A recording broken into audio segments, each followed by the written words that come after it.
Yeah, I've never done that. I hit recording and did not hit start stream. I literally thought the stream was on. I'm not even kidding. If you're here right now, I straight up hit record, but not the actual start stream button. See you guys in a few. Getting it set up right now.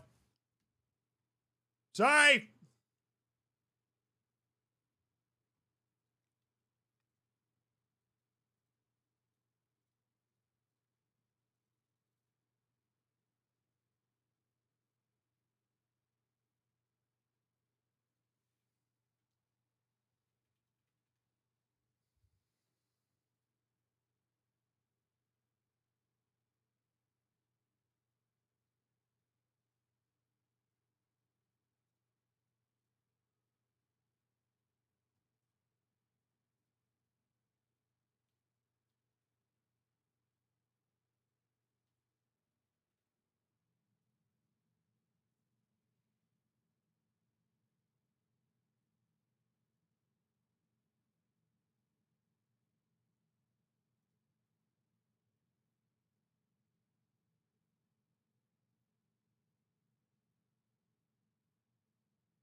Do you think I could become Eric Dyer's agent?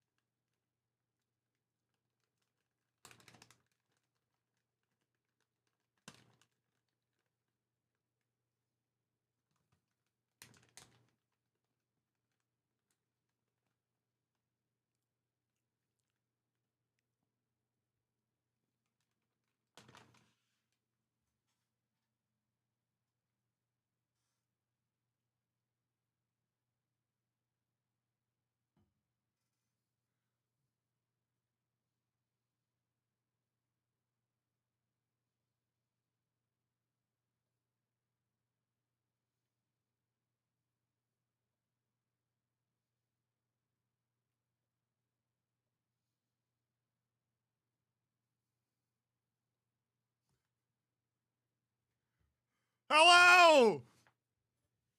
Good afternoon, good evening, my good fellows. Jerfy Jerf, thank you for the 10 months. Oh heavens, what am I doing?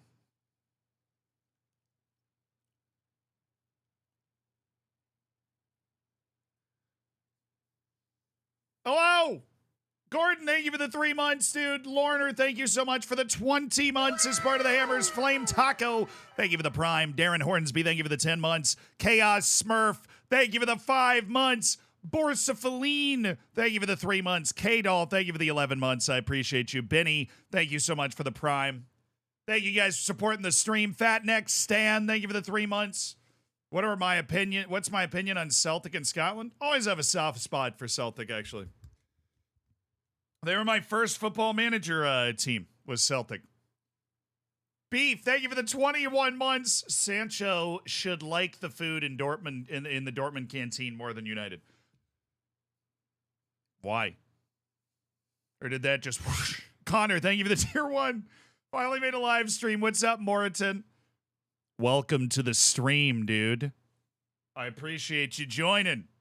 Can there be a channel points for hot take feature? Honestly, it's not like a terrible idea. I have some hot takes to share with you today on the things that have happened recently. Would you mind? Do you feel like that's something that you'd want to partake in? Right? Yeah? Because there's something that happened. I don't know if you heard, but Franz Beckenbauer died.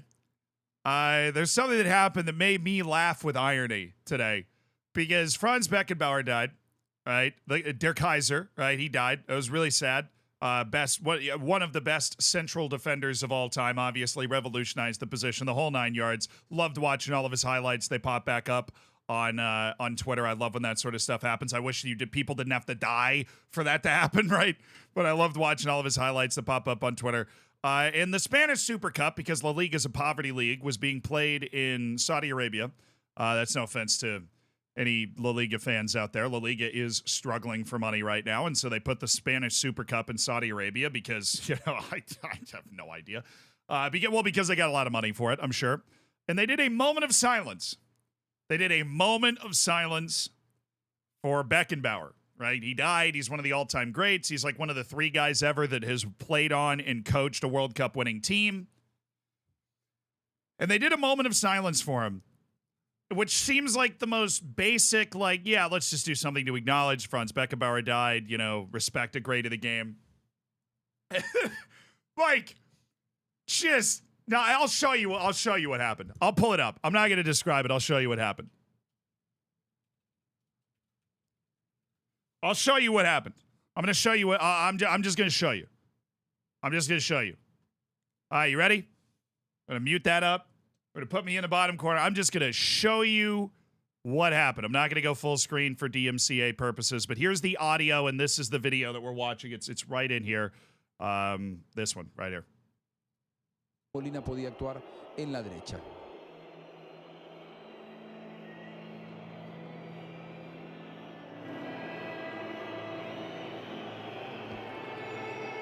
Recuerdo.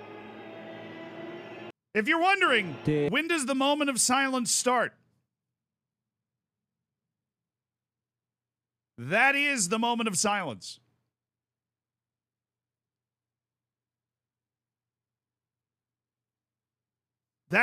This is currently the moment of silence.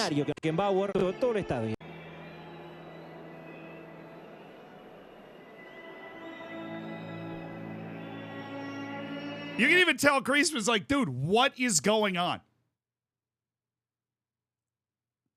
That's the moment of silence. They whistled and booed all the way through it, right? This is the Spanish Super Cup in Saudi Arabia. It's already awkward, and now we're whistling and booing all the way through a moment of silence for one of the greats of the game. Why? Oh, you'll never guess why. You will never guess why, dude. Because I have an article. Ignore the, hentai going on the screen that just happens to be an ad, but most realistic game of 20. Oh, is that Raid Shadow Legends? Bro, this is no way. There's no way. It says Raid Shadow This isn't the point. It says Raid Shadow Legends underneath it. Game of the year, apparently.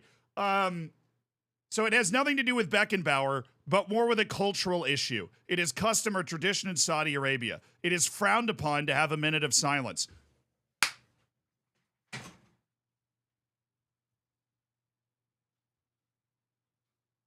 I had to do some up downs. I'm gonna get too upset, bro. I'm gonna get too upset. I'm not upset that in their cultural tradition, a moment of silence is frowned upon. But you know who's been screaming at me to respect their traditions nonstop ever since the World Cup was given to Qatar, which is Saudi Arabia light in the first place? Ever since Saudi Arabia started buying every player without the moral compass to avoid it. Not necessarily that it's a moral compass determinant thing, but ever since Saudi Arabia decided to inject itself into the world of football, all I've been told is that we have to learn to respect their cultural values. What about ours, dude? The hypocrisy is falling out of their ears. It goes both ways. You can't be this fragile snowflake that anytime I sneeze in your general direction, and I don't know, and I genuinely don't know that I've offended a custom, and I will apologize because I don't want to do that. But if we have a moment of silence for one of the legends of the game that died, you can't be like, well, we don't like that. Boo!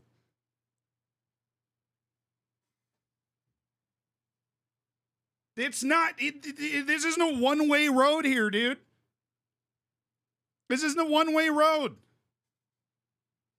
And I'm presumably, if this is such a big deal in Saudi Arabia, right? Presumably, if it is so unbelievably, intolerably insulting to have a moment of silence in Saudi Arabia to show respect to someone, because that's how a number of Western cultures show respect to somebody that's died. But that is just unconscionably, unbelievably impossible to do in Saudi Arabia, right? Which may be the case, right? I don't know, right? But maybe that is the case. Well, then clearly it would be something that's so important in Saudi culture that one of those dudes who's spending $1 billion to have the Spanish Super Cup here could go to the people that are organizing the event and be like, hey, by the way, moment of silence is basically a giant middle finger to everyone. How about we do something else to honor Beckenbauer, like a minute of applause, right? But clearly, this isn't something that's so unbelievably ingrained in Saudi culture that was something that was so obvious to everybody involved. So they went with the minute of silence. But what are we supposed to respect their culture of booing the minute of silence? Is their cult bro? I have made multiple videos trying to handle this topic, particularly Saudi Arabia, very, very respectfully. I made the entire history of the league very respectfully. I majored in history. I travel all over the world. I am a huge believer in that the average person in any country in the world is a decent human being that's just trying to get by. I got no problem with anybody. But dude, it's a two-way street. It's a two-way street, right? You cannot demand that people respect every aspect of your culture and then just flagrantly disrespect. You know what I mean? Flagrantly disrespect things that are very core and important. You know what I mean? Very core and important. This isn't hurting anybody. If you're talking about various forms of discrimination, being mean to certain people and oh, that's our culture. And you're like, I don't know about that. But this is hurting no one. It's hurting nobody. Country music in the background. Yeah, this sounds really somber, doesn't it? But the moment of silence, it hurts nobody. Right? It hurts nobody. It's the hypocrisy, the barren hypocrisy is just overwhelming. It's insulting, and it's just dude, can we just get along? Can we just can we just get along? 10,000 years of human history. I'm lost as hell right now. So basically what happened was Franz Beckenbauer had a moment of silence at the Spanish Super Cup, which was being played in Saudi Arabia because money. And the Saudi crowd that was at the Spanish Super Cup booed the moment of silence. Straight up booed and whistled the whole thing to the point that the players on the field were super uncomfortable. Like, just booed the whole thing. Just took a dump all over the moment of silence. This is the same group of people that will absolutely bombard you with death threats for disrespecting any aspect of their culture in any perceived way that you've disrespected any aspect of their culture on the internet. But flip this, right? Like, let's say Saudi Arabia. I need to learn more. I'm uneducated on this, so I don't have a perfect counterexample. But Saudi Arabia tries to, like, let's say, the Pele of the Desert. I can't remember his name. I think it's Majid Abdullah, but I'm not sure, and that's my fault. But the guy whose nickname was the Pele of the Desert. He was the amazing Saudi striker in the 80s. Let's say, unfortunately, he passes away, right? And then Saudi Arabia is playing a World Cup friendly in, like, freaking Denmark, right? Which would never happen. But Saudi Arabia is playing a World Cup friendly in Denmark, and they hold a moment of silence for the Pele of the Desert, right? They hold a moment of silence for the Pele of the Desert. Whatever the equivalent of a moment of silence would be, right? But I can't think of that necessarily. And the Danish fans just booed the whole thing. What the hell do you think would happen? All hell would break loose, right? We would have a reckoning if that happened. A reckoning. Like, there would be wars going on Twitter, on Instagram. Like, there would be, this is unbelievable. The disrespect is unbelievable. It would be absolutely absurd. Right? But if it's flipped, then they're like, dude, I don't get it, man. The hypocrisy just drives me nuts. There's so much of that sort of stuff in football and soccer. And again, if I'm wrong, tell me how I'm wrong, but I really don't think I am. This is something that really bothered me today that I wanted to talk to you guys about, right? Because, like, dude, if you keep at, like, if you're like, just, maybe it's just because I'm in this creator space and I've made videos about Saudi Arabia. I try not to back away from that sort of conversation. I made the whole history of the league and everything. And if you miss one thing, it's like, how dare you disrespect our culture like that? Like, that's a very big talking point. It's like, oh, you've got to respect our culture too. We respect yours. What the hell was that then? Dude, the hell was that? I realize me having this conversation is not putting the mods in an easy position, so don't get mad at them. We do have a no politics rule in the chat. I'm trying to keep this as football and cultural centric as possible, but it is something that is very important in the world of football and the world of soccer these days, and so I wanted to talk about it. But don't blame the mods for anything. They're doing their best. They had a moment of silence for Franz Beckenbauer, but the Saudi fans that were at the Spanish Super Cup decided to whistle and boo all the way through it, which just felt incredibly hypocritical to me. Yeah, but they said that they booed because moment of silence. All right, what did it say? They asked a journalist after the game. It said, it has nothing to do with Beckenbauer. It's more a cultural issue. It's a custom or tradition in Saudi Arabia. It is frowned upon to have a minute of silence here.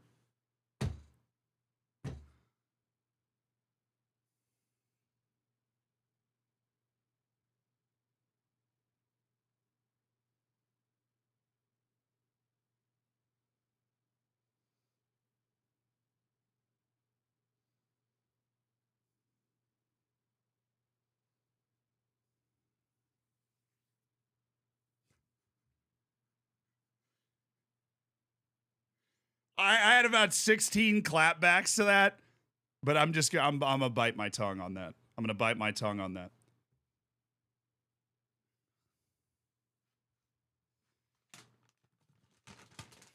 I mean, I get it. Maybe the moment of silence, like, just in Saudi culture, it's disrespectful, right? But if it really is that important to Saudi culture, one of the people that's paying all that money to have the Spanish Super Cup there in the first place, like, They could have just been like, hey, don't do that.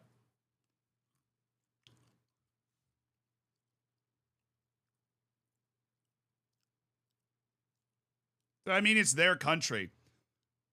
Yeah, it's their country that's been just absolutely driving, me and people that talk about the sport to be respectful of all their different cultural traditions. They're not capable of even like attempting to do the same in reciprocation. Like, you understand the hypocrisy inherent in that, right? You know what I mean?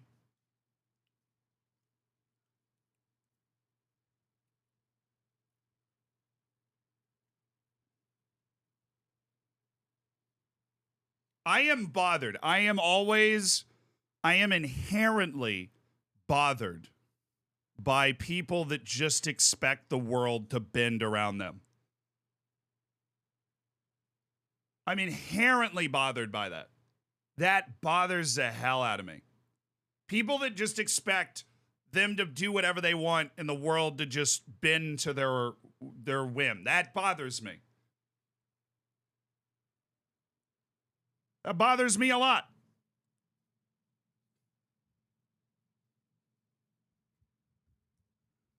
So basically, the U.S. It's true. My name is accident. Like, dude, Can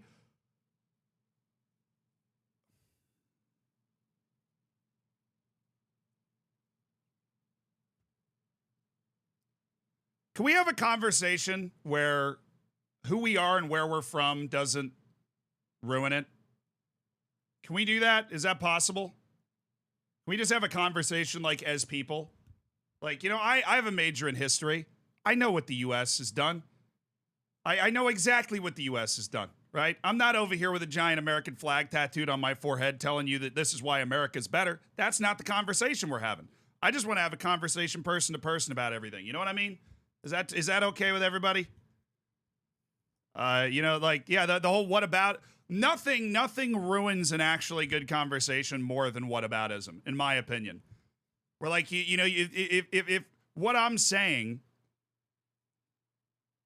makes sense, then it should just make sense, right? If you want to have a different conversation, we could have a different conversation. I'm just saying.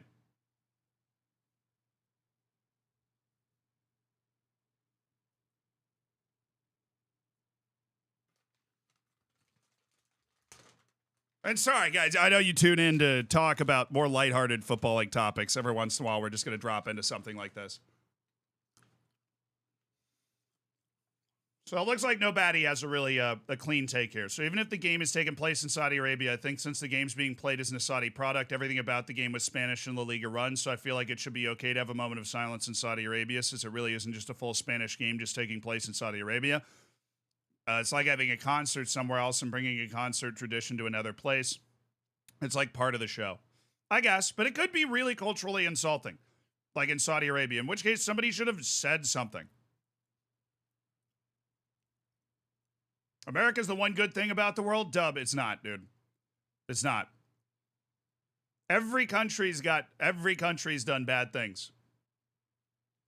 Every country's done bad. Dude, even Belgium, bro. I don't mean for Belgium to catch a stray, but every country's done bad things. Just focus on individual people. Don't let what a country is color the individual people, right? Because I've been very fortunate to travel a lot in my life. I hope to travel a lot more and make a lot more travel videos to help kind of show you guys this even more.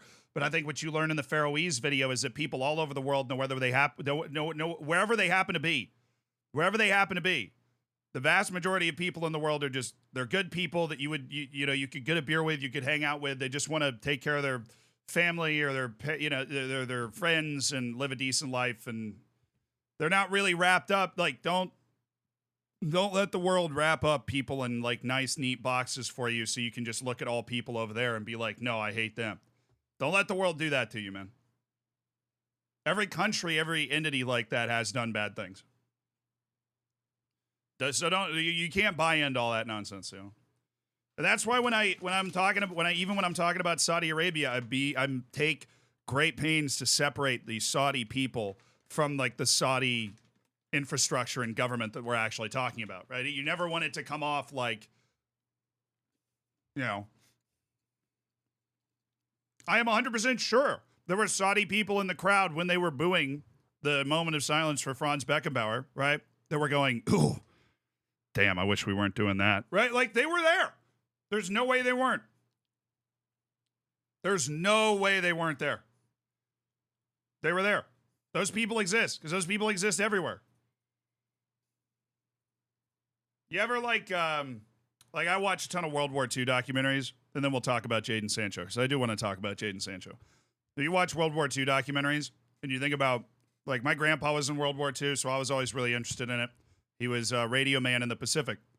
And he was, the Pacific was there was the nasty part of the war for the U.S. If you aren't familiar with World War II, I'm not going to take the time to all explain that to you, but my grandpa had he was in Boy Scouts. I don't know if you're familiar with what Boy Scouts are. I swear we're getting to a point here, and we are going to work our way there. He was in Boy Scouts in Chicago at the time, and all of his Boy Scout friends signed up for. All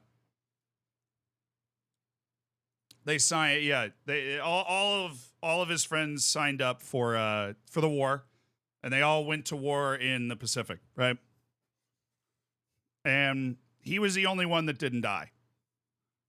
Like, the rest of them, he's the only one that didn't die. The rest of them died. They all died fighting the Japanese, and so the propaganda was strong, right? That the Japanese were terrible people and they were doing all this, and they killed a lot of his friends too. But I think what is very telling is when you watch like in his perception and in talking to him, what's really helped him come around on that was watching World War II documentaries where the propaganda at the time was that all these Japanese people were bad and they're doing all these bad things, and why are they doing these bad things, and they're insane or whatever. And then you hear the interviews with the Japanese people that were fighting. And they felt eerily similar to the way that his friends felt when they were fighting, the way that he felt when he was fighting, right? They felt, they're like, man, I'm scared. I don't want to, they had an amazing new one that came out on Netflix about a week ago. I just finished watching it, World War II documentary, where it unearths interviews with these people that I'm sure are dead now, because my grandpa was young for that war, and he's like 98 now. And one of the interviews with a kamikaze pilot, and he's like, I didn't want to die. I was doing it because I thought they were going to kill me. Right? Like, I was like, he was talking about the Japanese, like, military structure. He's like, I'm either going to fly this plane and die over there, or I'm going to die here. And their propaganda said similar things about the U.S. Exactly. I'm just a big, the whole point at the end of that is that I'm just people are people, right? Wherever they are, people are people. You have different types of people. You got people you like, people you don't like, right? Everybody went through middle school, but they're people. You have people thoughts when you're people. There were definitely people in that stadium in Saudi Arabia that were like, oh, this isn't a good look, right? Because it's people. And then there's other people that are drinking the Kool-Aid, and they're, particularly offended by the moment of silence or whatever, and they decided to do that. It's tough. It's tough when you talk about that sort of stuff, dude. Javon, thank you for the 41 months, brother. Pad Parrot said thank you for the 38 months. Bart, thank you for the 3 months. Kyle, thank you so much for the 2 months. Razor Sharp and Tej, thank you so much for the primes, dude. I appreciate you supporting the stream. I know it's a bit of a strange conversation we're having that we've tangentialed into, but I don't know. I think we've got a good community here, and please do be kind to the mods. They're doing the best they can, and they have a tough job. They have a very difficult job, particularly on days like this. But I think it was something I wanted to talk about.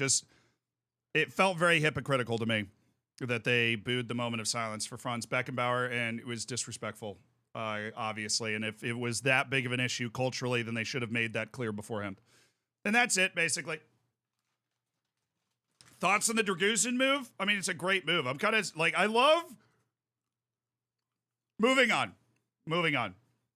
So can we please move on? I never liked the begging to move on sort of stuff, to be honest with you. I think it's an important conversation to have. I don't want us to run away from having important conversations just because they feel a little bit more difficult. You know what I mean?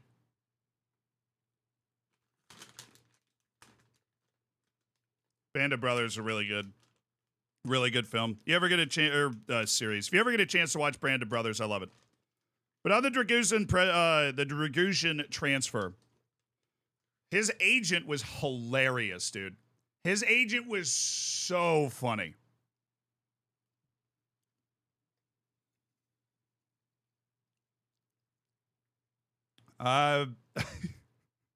His agent was like, yeah, I was stunned that he didn't want to talk to Bayern. And what his agent's really saying is like, yeah, I wanted all that money, but I guess we're not getting it, so whatever. But like I was saying last stream, if you've got a player that Ange Postecoglou and Bayern Munich scouting department both agree is a good player, that dude's a good player. That's 2 for 2. Those usually, they hit more often than they miss. They hit more often than they miss.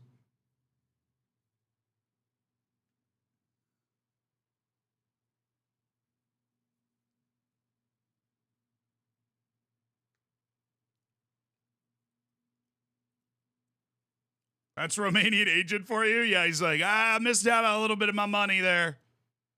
I missed out a little bit of my money. We're talking about Dragusa right now. It's about them being only one-way streets when nothing else is because of your own rules. You put your mods in a hard place. Yeah, I do. I do when we talk about stuff like that. Definitely put my mods in a hard place. But I don't think they're one-way streets. I review every comment that gets deleted, and they are often comments that try to drag the conversation into a direction that the conversation's not trying to go and that we don't want to go, right? Because as much as I love to talk about the geopolitical side of like football, there are also things that I'm not well educated on and not equipped to talk about and don't feel comfortable talking about on stream. And if you want to talk about that on like a stream, you can go talk about it with Hassan, right? Because I don't want to talk about things that I don't know too much about. So if your comment did get deleted over that time, like we always review all that stuff, but it's typically trying to prevent the conversation from going in a direction that is not what we're talking about, if that makes sense. So if you tried to steer the conversation in a different direction. Yeah, but we have mod meetings. We have mod meetings to discuss that sort of stuff. And we're not perfect either. So if you had a comment that got deleted that you were like, it wasn't doing that, then we might, like, you know, sometimes you miss. Loibster, thank you so much for the 23 months. But the mods do a really good job, typically. And that's why we have the meetings and everything. And it's important. But I am sorry if that was, you know, if that wasn't enough for you, you know. I am. Let's talk about the politics of Football Manager and why the F my second goalkeeper wants more money than my first.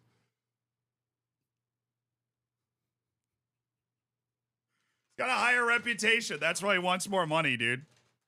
He's got a higher reputation. That's why he wants more money. Typically.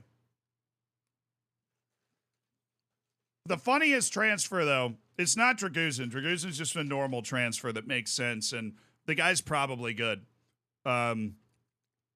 Based off the teams that were interested in him, like if Manchester United's interested in somebody, I'm like, or like Chelsea, you know.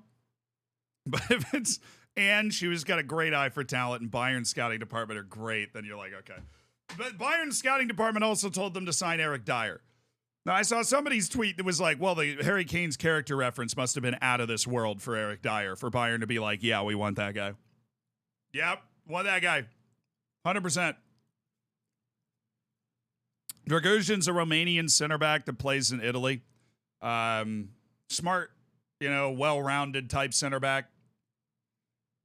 But Dier seems like a nice guy. No, he is. He's very worldly. You know, he grew up in Portugal, came up through, the sporting youth system. He's not the usual background for an English player where they just are all in the English leagues all the time. So I always found Eric Dier interesting. I don't think he's as bad as most people do, but he's still not Bayern level. I don't know what he's doing there. You know what I mean? Like if they stick him at the 6, I guess that's where they'd want him, which has been their issue this year. So Bayern forgot to remove the homie clause. Honestly, dude, straight up.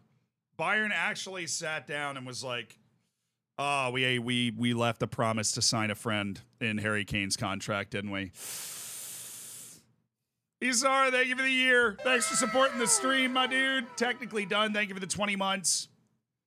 I appreciate you guys supporting the stream. Enjoy the bacon. Enjoy the emotes. Make sure you get in the subsection of the Discord. Oh. Yeah, it was the old sign a player to help me settle promise on Football Manager, and they're like, Dier. All right.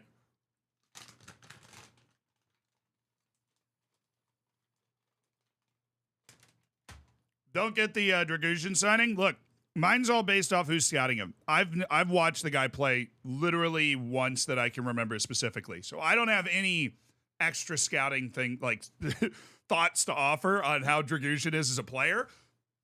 It's based entirely off of who is interested in him and the fact that I trust them as scouts. It's like when Brighton signs somebody, you're like, they must be good, you know? Should have signed Son. He's a lot more expensive than $4 million. But Jadon Sancho's loan back to Dortmund, hilarious. Now, does anybody know, is there like a buy clause in that? Is there a buy clause in that? This is, no buy clause. So I knew that was part of the negotiation. So they said no buy clause.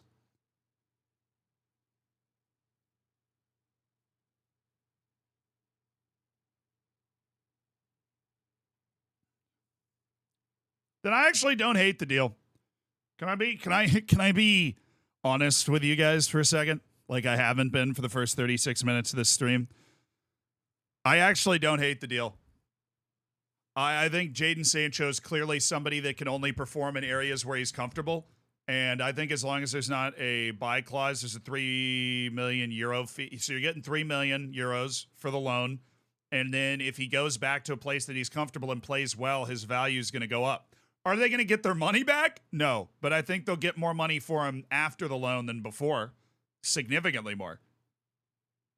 I get the no buy clause because what Manchester United, that's unusual for them, but what they're trying to do is actually pretty smart. They're sending him back to the place where he was successful, where he was comfortable, where they still want him.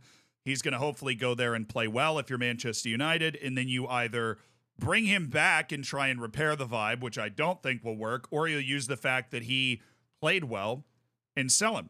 It's a pretty Football Manager-esque move, honestly.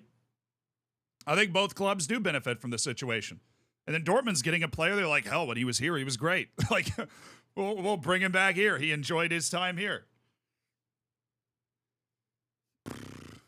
He gets Champions League football if he plays well, so probably worth it. Yeah, and the thing is, I don't know if Dortmund will buy him. Although, I feel like if Dortmund was going to buy him, they would have put a buy clause in the deal.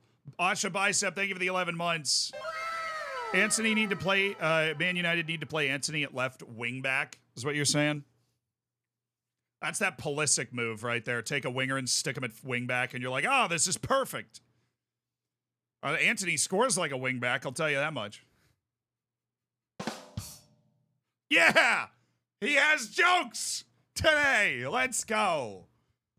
When does his contract expire? I actually have no idea. I know it's not at the end of this year because they would have mentioned that, but if it's the end of next year, then things could get interesting. So there's a 5-year deal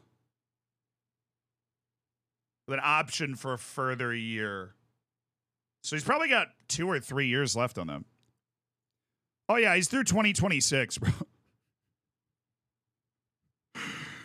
He has an option for 2027, but he's under contract through 2026. So, yeesh.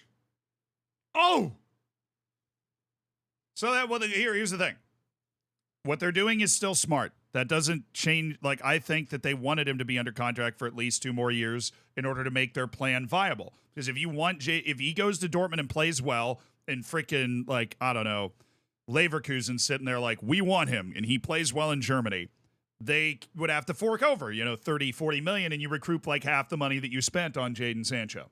If you want to keep Ten Hag. If you get rid of Ten Hag, then obviously Jadon Sancho could come back and try and rebuild his relationship. As long as Ten Hag's there, I don't think my boy's rebuilding anything. Haaland to Real Madrid. I could see a world where he just stays at Manchester City. Like maybe until Kevin De Bruyne leaves. But what Haaland's release clause is over 200 million. So I mean, you'd need Neymar type money in order to actually trigger that, right? Or does it go down? I think that might be the one that goes down. Haaland release clause. I think that's the one that goes down. Let me look. A secret? It's not a secret. I knew it existed already. A secret, man. Oh, he could. Yeah, it is like $90 million. It's a 2-tiered release clause. Okay, so how does this work, Mirror? Enlighten me. Can move when the season ends with Real Madrid thought to be his dream move. They claim the Los Blancos are his ideal destination. The outlet suggests for up to him, he would sign for Real Madrid tomorrow. I never trust nonsense like that. City's Premier League rivals don't have the same release clauses, though. Any English side would have to spend about 170 million pounds to land the Norwegian. So it's about $95 million, 86 million pounds for Real Madrid to sign Erling Haaland. So the 200 million is for teams in England. That's where I got that number from. But if it's that low, then I think Poppy Florentino might actually be on the phone there. Poppy, dude, can you imagine Mbappe and Erling Haaland on the same team? If they could sign Mbappe for free. No way Haaland leaves City. I mean, they'll offer him the king's ransom to try and get him to stay. But if you go to Erling Haaland and say, we have an agreement in private with Kylian Mbappe, would you want to come be a part of that project? Then Erling Haaland has to answer the question, does he want to compete against Kylian Mbappe to be the best player in the world, or does he want to team up with him, right? So that duo's never... I mean, people said that Erling Haaland was not going to work at Manchester City because he wasn't like a tiki-taka type player. And then what did he do? He scored 40-something goals. Kylian Mbappe and Erling Haaland are going to be successful literally whatever team they're on. We can just accept that. You'd have Vinny Jr., Kylian Mbappe, Erling Haaland. And then like Rodrigo off the bench as he always does, right? Yeah, go to Mbappe and then say the reverse to recruit both of them to go there. And then you have Jude Bellingham, Eduardo Camavinga. Tchouameni's been like not quite as good recently, but still it's a crazy team that they could potentially build. It's a crazy team. Yeah, I guess Valverde would be the third midfielder. Unless Luka Modric runs it back until the age of 45, right? You could do a 4-4-2, and then I guess you'd have Vinny on the wing. You'd have Camavinga, Bellingham in the middle. They're not gonna play a 4-4-2. Is Endrick really that good? Not yet, but he could be. Endrick's physical ability and creativity are incredible, and he needs to refine the technical part of his game in order to be as good as people think he could be. But he was worth the shot. The dude was 15 years old. And he looked amazing at 15, and he still looks, yeah, he's great. Arda Güler, gotta stay healthy. I know Arda Güler is there. Gotta stay healthy. Can I find that picture of Arda Güler? I'm sure if I just search it on Twitter, it'll just come up.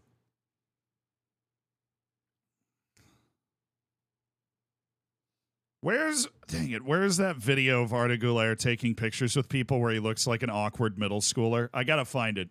Arda Güler.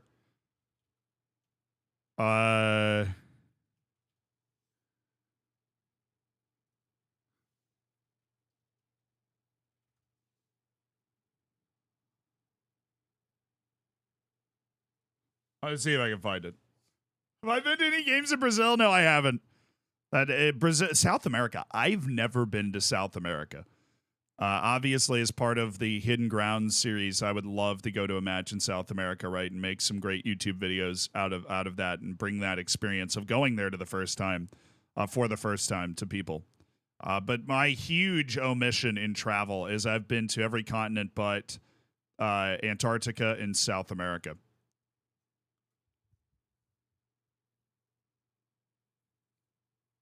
Scrolling Twitter scares me? Yeah, true. Click media. That's where the scary things are on Twitter. They're scary. Alex, thank you for the 11 months, my dude. Calandra, thank you for the 35 months. I appreciate it.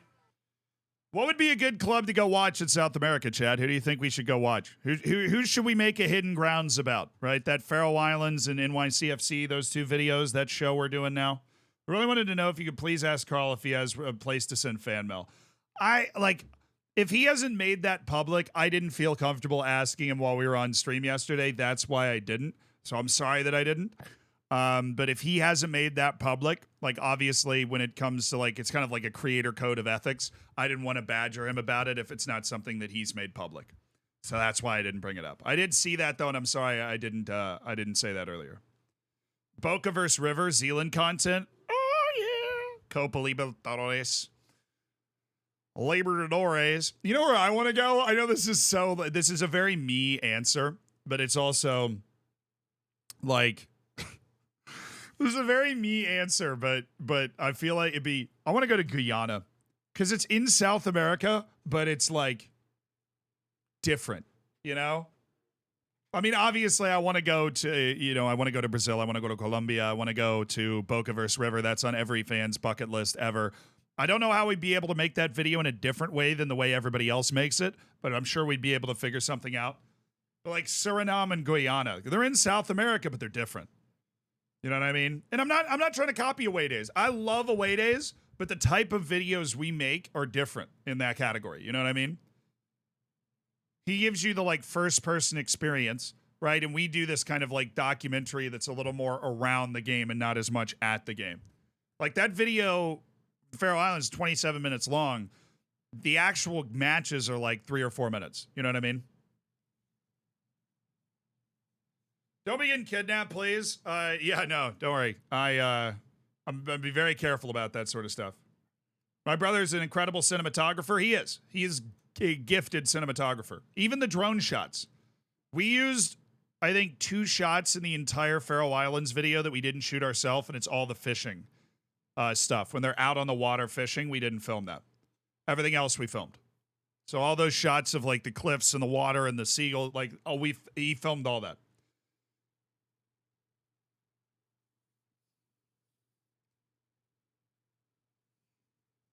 So Guyana's a country where you could easily get kidnapped.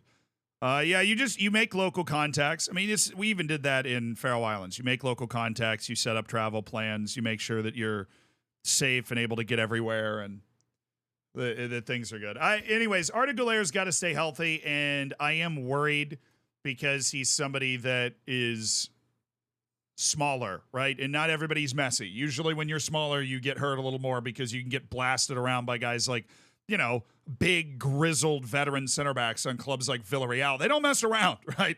They go through you. There's a lot of pressure on him. I think he'll handle that. I think Güler handles pressure well.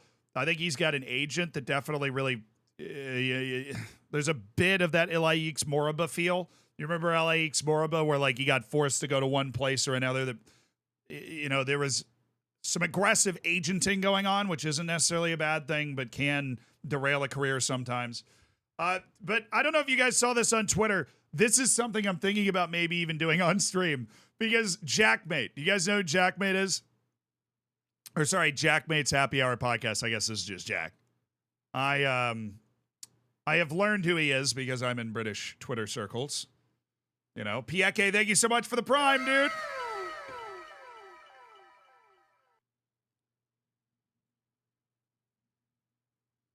Think Güler would have gone to Barca, would have suited him better? Probably, but anyways, he tweeted, if you had a full 11 team of the greatest players to ever play the game in each position, and you made them play a League 2 side 1,000 times, would the League 2 ever scrape a win? If so, how many wins out of 1,000 matches would they get?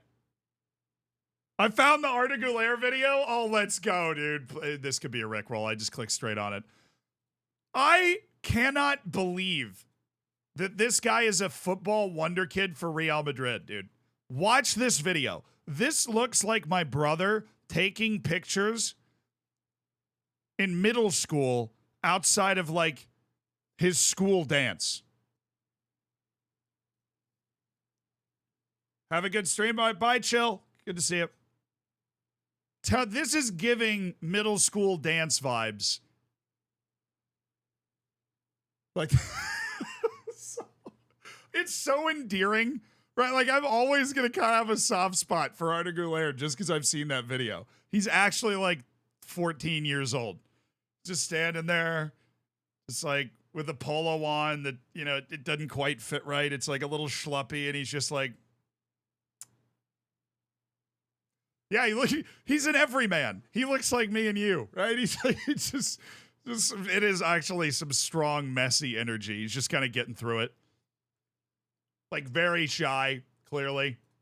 Thank you so much for sending that through. I'm glad you found it, because that is a great video. Ginger Magic, thank you so much for the Prime, dude. Thank you for supporting the stream. Enjoy the bacon, the emotes. Anyways, I said, like, this sounds like a job for me, this whole idea.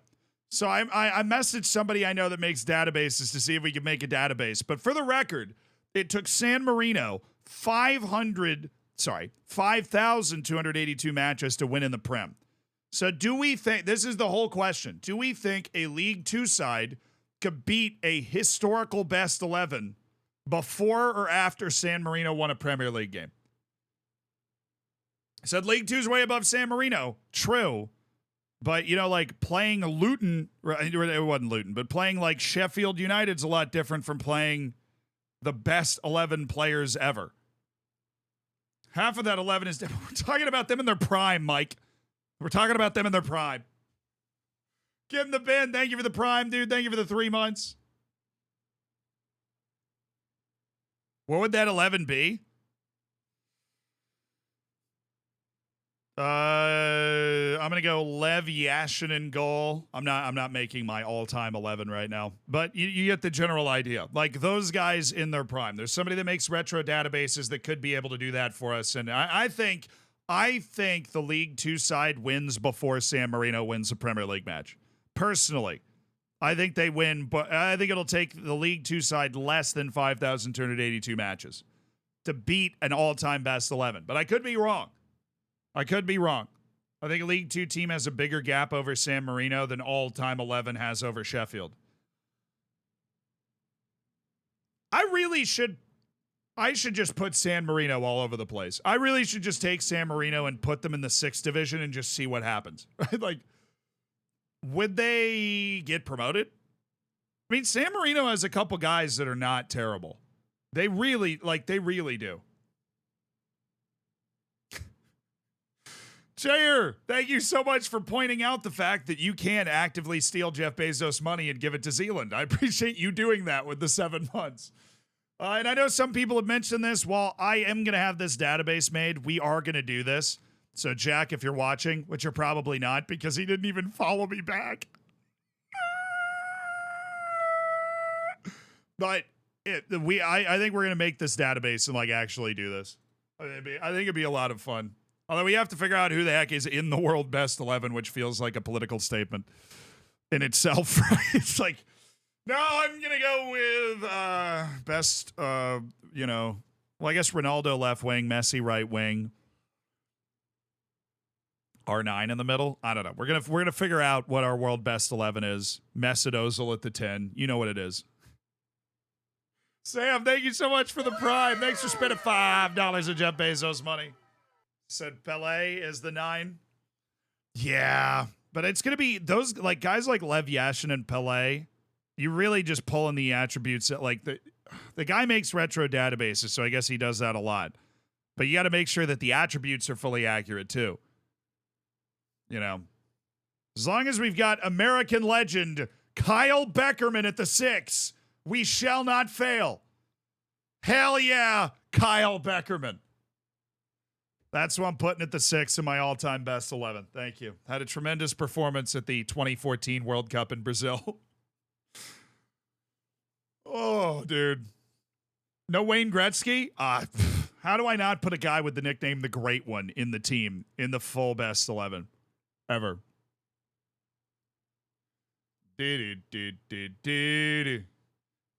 When you're down. Berhalter managing. Oh, dude, that'd be... Do all that. Right? And then you know who who the manager is? Somehow this guy right here, old Roberto, would find a way to be the coach of that team. The man that fails up better than anybody I've ever seen. We would find a way to be a part. He would find a way to be the manager of the all-time best 11 and like accidentally kind of ruin it. He was so. But I don't think he's a bad manager. It's just like, it's not like he was overly successful with Belgium, right? They were able to gut their way into that semifinal of the World Cup, but he was like the Belgium golden generation. Then he goes to Portugal. It's like, he has a confusing trajectory to me. He must be great in interviews. You know what I mean? Yeah, but Roberto Martinez got Belgium to the semis, but then the Belgium team got a lot worse, and then he was let go, and then he got hired by Portugal. But I don't think he's a terrible manager. I don't mean to dump on him too much, but he absolutely fails up. He went from like Wigan to Belgium, too. With that team, he'd win it all. Surely, with that team, he'd win it all. He's I don't even know if he has all his coaching badges, Roberto. He just vibes his way into teams and dominates from there. Oh, I got a message on Twitter. That actually might be the guy making the database right now. Oh, he literally just said, no way. He just said, do you have a particular 11 in mind? He just punted on that question. World best 11 all time. The World Football Historic Center. Oh, that is this webpage is disastrous. I'm sorry. I got a disease looking at that. The best 11 all time according to ChatGTP. Like it. Maradona, Cruyff, Zidane, Cafu, Baresi, Beckenbauer, Maldini, Buffon. I think ChatGPT is an excellent way to punt on this. Let me see if I can log into that real quick. We'll ask it now. Yeah, no defense in the midfield at all, because Cruyff and Maradona are like Metsalas if they're playing down there. I think they just wanted to have like Maradona in there. I'm logging into ChatGPT. Hold on.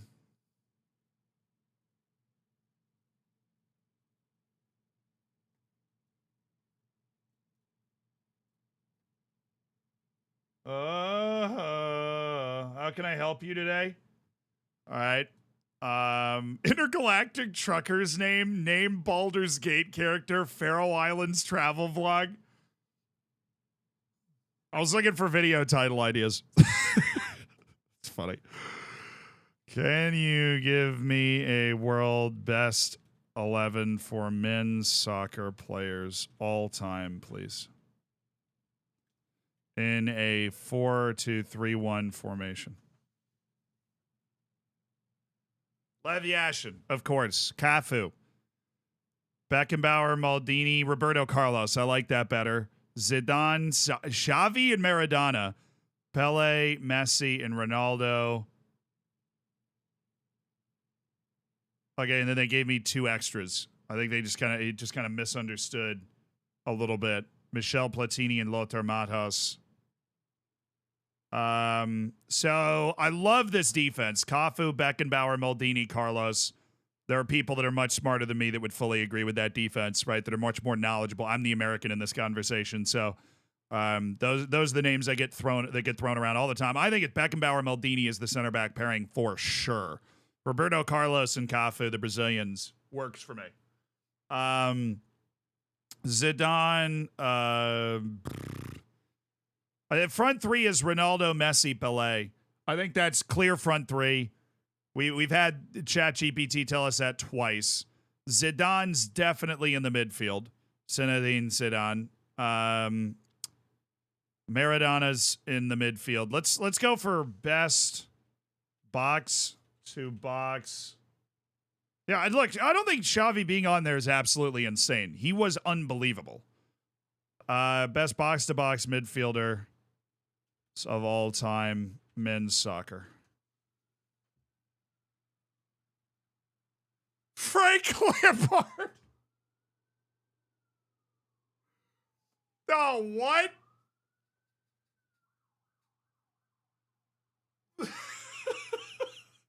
ChatGPT, what are you doing? Gerard Houllier, Kevin De Bruyne, Yaya Toure, Paul Pogba, Steven Gerrard, Frank Lampard.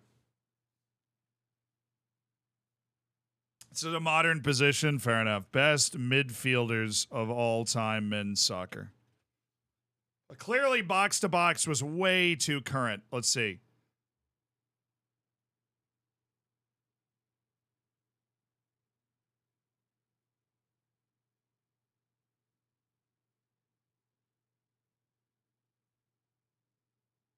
Why did it start with Pele? All right, ChatGPT doesn't know ball at all, dude. It just started this conversation with Pele in midfield.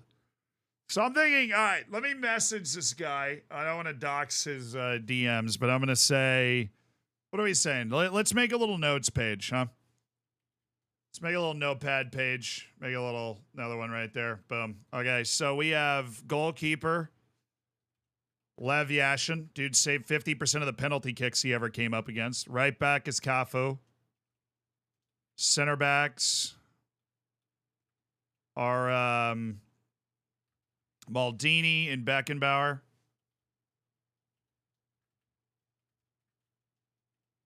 Dude, I actually have me and my German spelling. How do you spell? Oh, there's an E. All right, Franz Beckenbauer. And then we have left back, Roberto Carlos.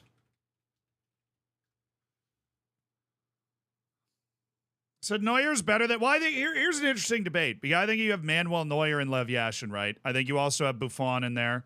But I think that Neuer and Lev Yashin are very interesting because they both changed the way people played goalkeeper, right? This is for... We're going to make a database where we have the world... So it's based off of this tweet. Hold on, let me go back to the tweet. It's based off of this tweet from Jack, which was, if you have full 11 of the greatest players to ever play the game in each position and you made them play a League Two side 1,000 times, would the League Two side win? Like one game. And so we've now traveled into, we've asked ChatGPT for the world best 11. We've got but back to the goalkeeper debate. Lev Yashin changed the way you played goalkeeper. He was the first goalkeeper to really come off his line. He was very proactive. He patrolled his box. He cut off angles. He was an unbelievably gifted penalty stopper. Stopped half the penalties he faced over the course of his career. I was a goalkeeper, so I loved watching old Lev Yashin film. And then Manuel Neuer, of course, changed the position as well. Playing with your feet, being a sweeper, replacing the sweeper role. And so there is an argument for Manuel Neuer, but I think Lev Yashin's penalty save rate is something that has just always absolutely blown my mind. So I'm going to stick with Lev Yashin. Cafu, Beckenbauer, Maldini, Roberto Carlos. And then the midfield is where it gets interesting. I want like an actual defensive midfielder. Yeah, I guess we're going to need a bench, aren't we? I'm gonna have bench. We what, 7 players on the bench, so we'll do Neuer as the guy here. But I want an actual holding midfielder, like a center defensive midfielder. And then center mid is going to be Zidane, and then center attacking mid is going to be Matthaus. We'll ask him. We're going to ask ChatGPT for defensive midfielder. I'm just getting the rest of this typed in. So right wing's Messi, left wing's Ronaldo, striker is Pelé, and then attacking midfielder was it's not Ronaldinho. It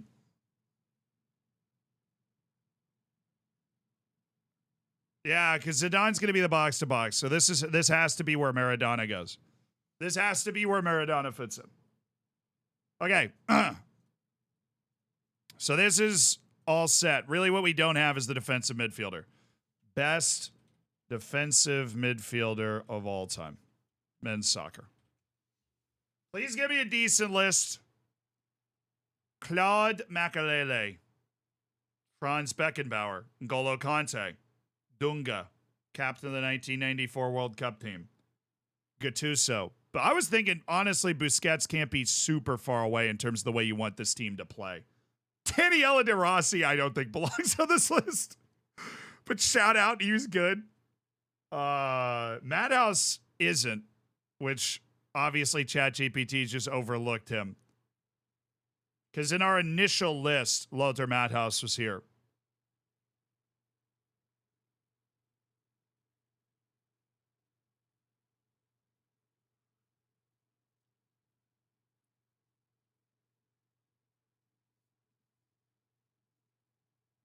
It's not Platini because he was further forward.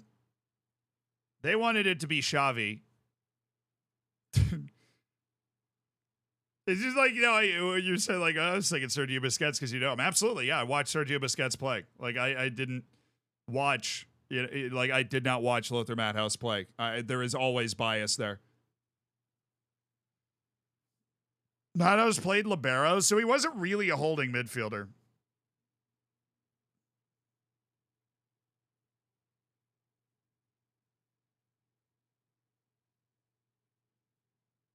Got to be Beckenbauer. He's already in the team, dude. He's already in the team.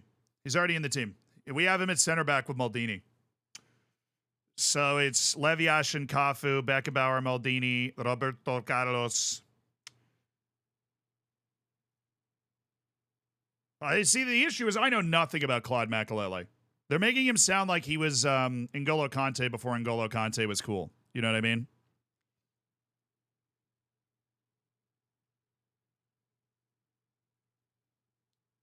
Basically, is he the best defensive midfielder of all time? He's a very different type of player than your Busquets or your Xavi. You know what I mean?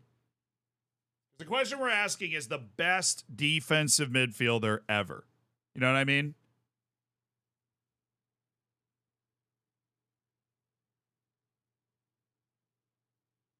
Scott McTominay. Yes. Finally, somebody brave enough to speak the truth.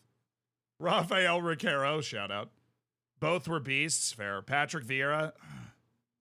Vieira hasn't been thrown out once by this. Kobe Mainu. All right, we're staying focused, though, chat.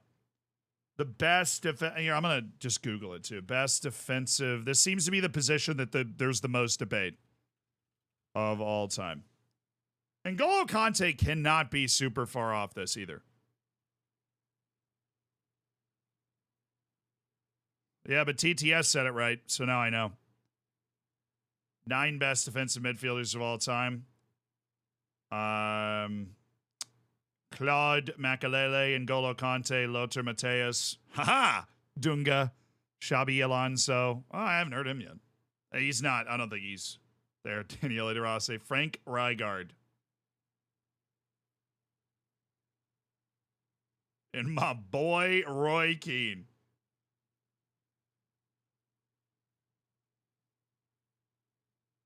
Vieira was on that list. Vieira's on this list. Oh, no, he wasn't. I thought he was. Sorry.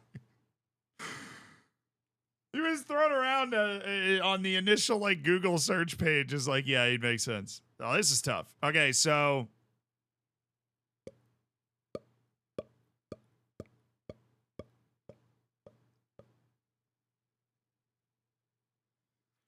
I want an enforcer and I want a dude that plays the ball well, right? So we'll have both of those in the team, but the guy that makes the overall best 11 is the guy that we should pay attention to.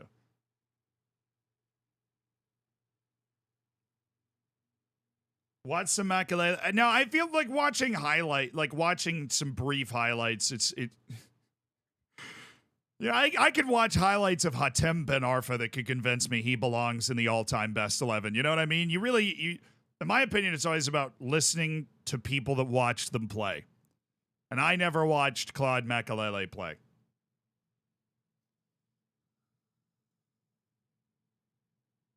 Listening to people that watch them play.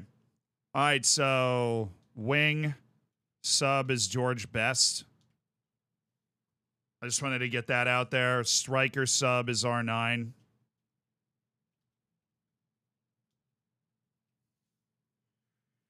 I'm just filling in the bench because I don't want to make this decision at holding midfield, dude. Wing 10 is Cruyff.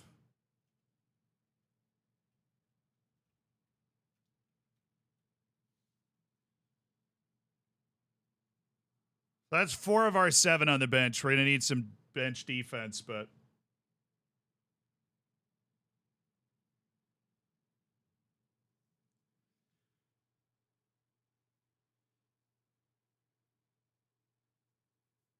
oh, Ferenc Puskás. Oh, wait. Uruguay Olympics star striker. What was this dude's name?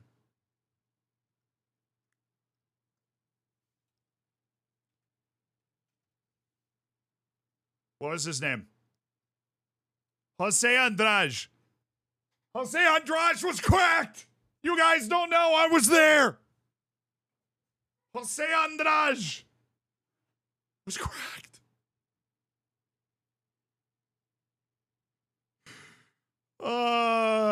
He led Uruguay to the Olympic gold in Paris in 1924. He was really, really, really, really good. Saw Zealand there. Yeah, I'm actually in the background of this picture right here. That's me. That was pre-hair transplants. Yeah. No, I know. No. I know. I go down rabbit holes. I go down YouTube and Wikipedia rabbit holes, and one of those took me to the entire life story of Jose Andrade. Very, very interesting. His nickname is the Black Marvel because it was 1924. But the best thing about this Uruguayan team is that they actually showed up to the Olympics, and I think they were playing Czechoslovakia. Let me see if that story is here. Uruguay at the... So, where's their...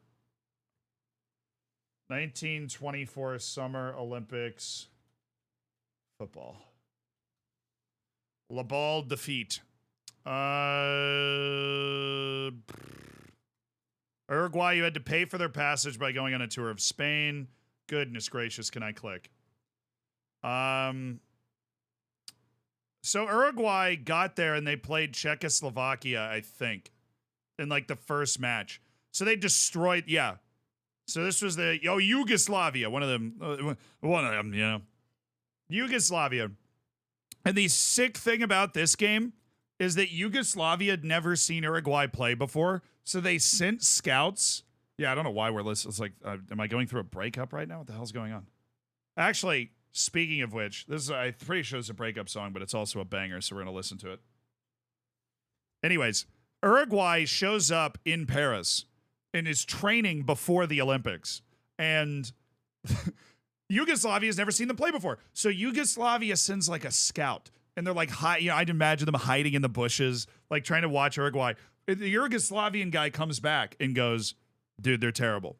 Like, they're not any good. We're going to blow them out. So it is, the report that the scout gives is so bad that the Yugoslav captain walks up to the Uruguayan captain, right? Like, walks up to Jose Andrade and the team and just goes, hey, we're really glad that you guys were able to make it to the Olympics. We think this is great for the game and all that. We're really sorry if we beat you by a lot today, but like goal difference is important. And so they were apologizing in advance for how bad they were going to beat Uruguay and then lost 7-0.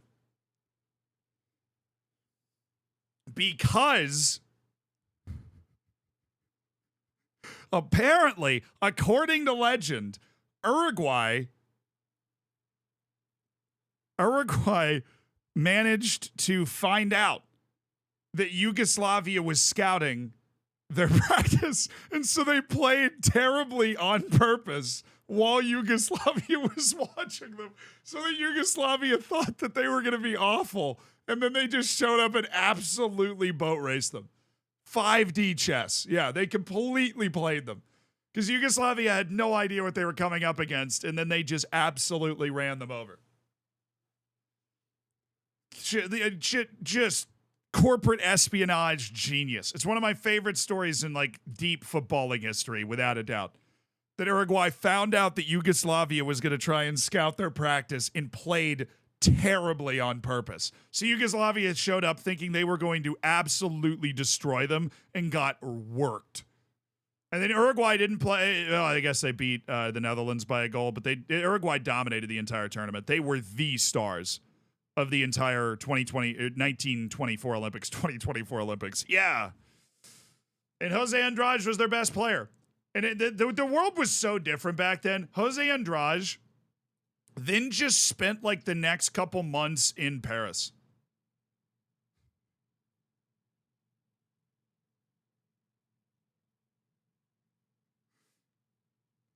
Like, he actually, I don't think it's going to say anything about that here.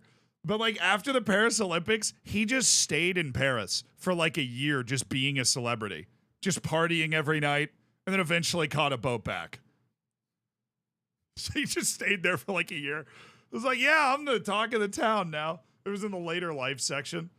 After touring 9 European countries with Andrade's Uruguayan Club Nacional in 1925, they attracted over 800,000 spectators. He played half of the tour, and he was told by a doctor in Brussels that he contracted syphilis. You know, sometimes you party a little too hard, right? Sometimes you are partying the party, and sometimes the party is partying you. He then disappeared to Paris upon hearing the news. He did not return to Montevideo until 2 months later. Their reporter said he had lost weight and seemed in a state of depression. So this is after his year of partying in Europe. He then underwent a course of treatment. He lost some pace, but none of his skill, and went on to secure international titles with Uruguay after that as well. It was said he had gone blind in one eye after a semifinal against Italy. Andrade had a run into a goalpost, and it was speculated the injury was so serious he was later blinded. Others said his blindness and deteriorating health was from the syphilis itself. He was an honorary guest at the 1950 World Cup when Uruguay won their second world championship.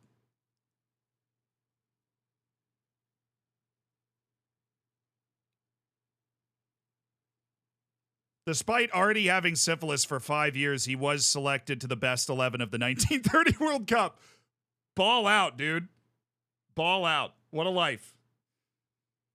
Yeah, I mean, obviously, probably would have preferred to not gotten syphilis in the first place, but he was. I read long contemporary articles about how unbelievably good Jose Andrade was at the Paris Olympics. He was like, this is the way people described Pelé. He was like God's gift to the game. He was so, technically and physically impressive and beyond what everybody else was capable of at the time. But he doesn't make our best 11. No, he doesn't. That was just a random distracted aside that I went on. My bench will be 9 players. I was thinking, in that case, we're going, probably go Dino, right? Probably go Ronaldinho. Just for peak, just for the peak of the player, we'll get Ronaldinho in there and R9 and George Best and Cruyff. Oh, Eusebio. Shoot. Totally forgot about Eusebio.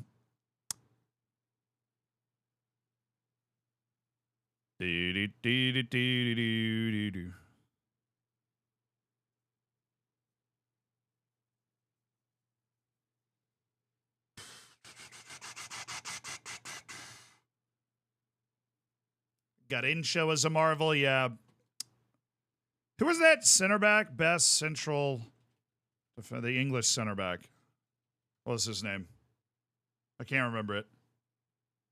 Beckenbauer, obviously. Maldini, we already have those guys. Bobby Moore. That's who I want on my bench. Bobby Moore. That dude, I've read some crazy. Rio Ferdinand checking it at number 8. VVD at 10. Okay.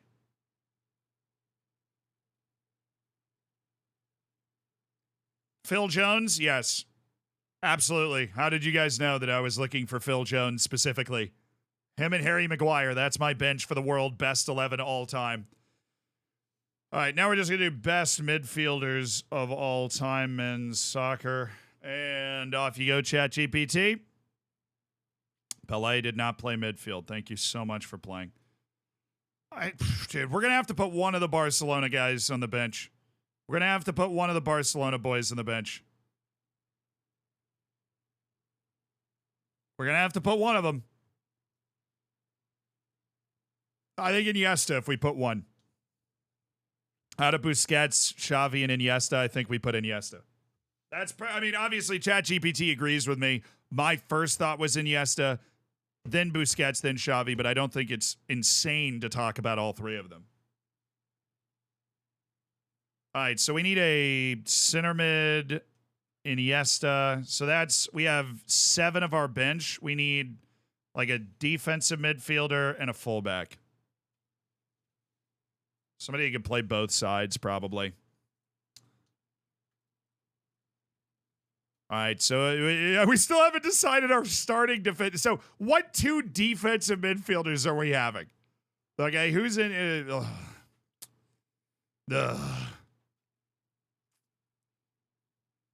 So this ranking the best midfielders of all time has made Andrea Pirlo look like the best defensive midfielder. Lam, yep. Don't even need to look it up. I agree with you on Lahm. Old Philip Lahm, who didn't commit a foul for like 2 years and captained a German World Cup team, right, in 2014.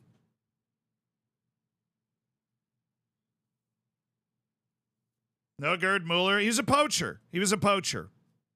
Right? Our strikers are Pelé and R9. Like, it is impossible to argue with that. Right? There are other amazing strikers in the history of the world, but Pelé and R9, there's always a conversation where those guys are in the top 2 strikers that have existed. No Dier? Yeah, but I'm not Bayern making this list, am I? All right, so we're back on the whole defensive midfield thing. We're back on the whole defensive midfield thing.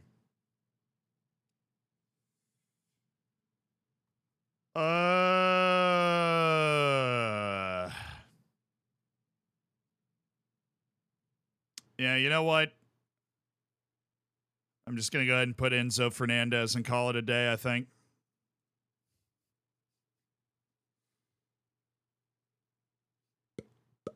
Well, the question is what type. I think we want one of each type. We want one, like, workhorse ball winner and one ball player. I think with the ball player, it's Andrea Pirlo. I'm going to go Pirlo over Busquets because of his range of passing. I'm going to go Andrea Pirlo over Busquets because of his range of passing. And I'm going to go with Weston McKennie for a variety of reasons. Oh. Then it's like Conte, Machiele, Mateus, Lothar Mateus. Those are like your options there.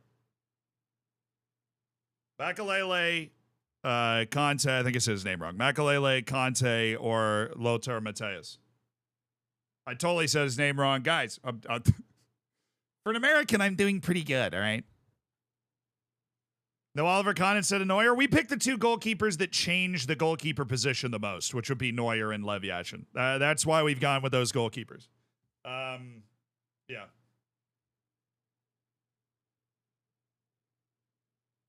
All right, chat, we're going to do a vote. Is it Makelele? Is it the N'Golo Kante before N'Golo Kante? Let's go up. We have their best defensive midfielders of all time. Is it Claude Makelele or is it... Well, they didn't put Lothar Matthaus on this list for some reason, or Mateus, but he is supposed to be around. Or is it Lothar Mateus? Do a poll. I got to go to the bathroom.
Who won? Who won the poll, dude? Did we do the poll? Gerd Muller. No one made a poll? Oh, they waited till I got back. Oh, okay. Whatever. Vote! Claude Makelele, N'Golo Kante, or Lothar Matthaus?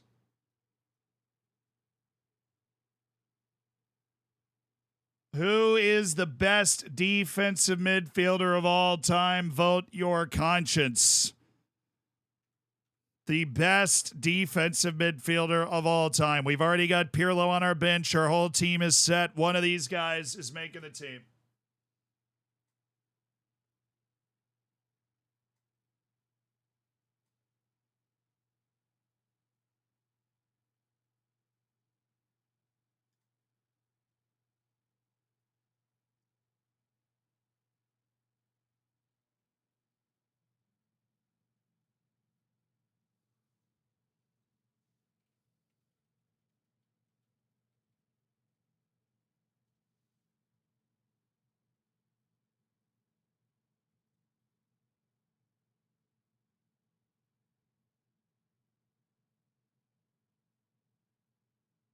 Evan, thank you so much for the 16 months.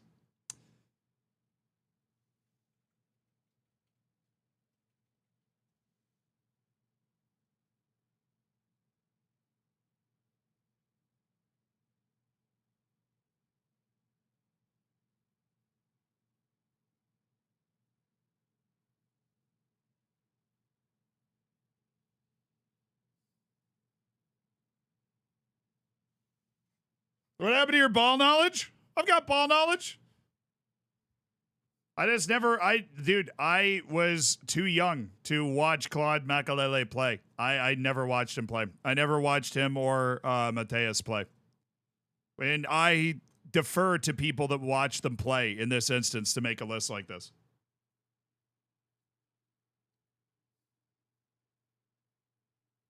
So we're going to go with Lothar. I think it's two T's. The Madhouse. Mateus. So that's the world best 11 players of all time.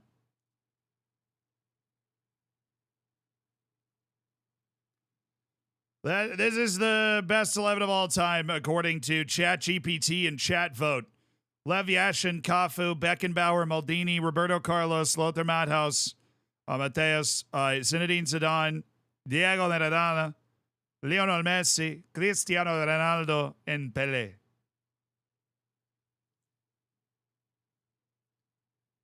And then the bench is Neuer, Bobby Moore, Philip Lahm, Pirlo, Iniesta, Cruyff, Ronaldinho, George Best, R9.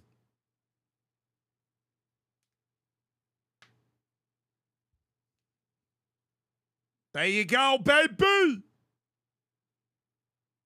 I mean, R9 over Ronaldinho. They're literally. Oh, you mean over Ronaldo? Or wait, what? I don't even know what you.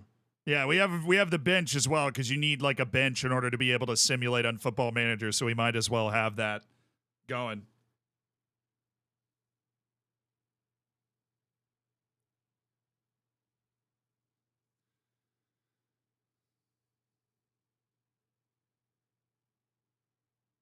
Who's the manager? Oh, we already settled that. It's Roberto Martinez, dude.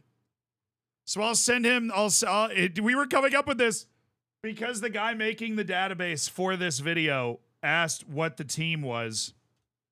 Just came up with that on stream. That's the team.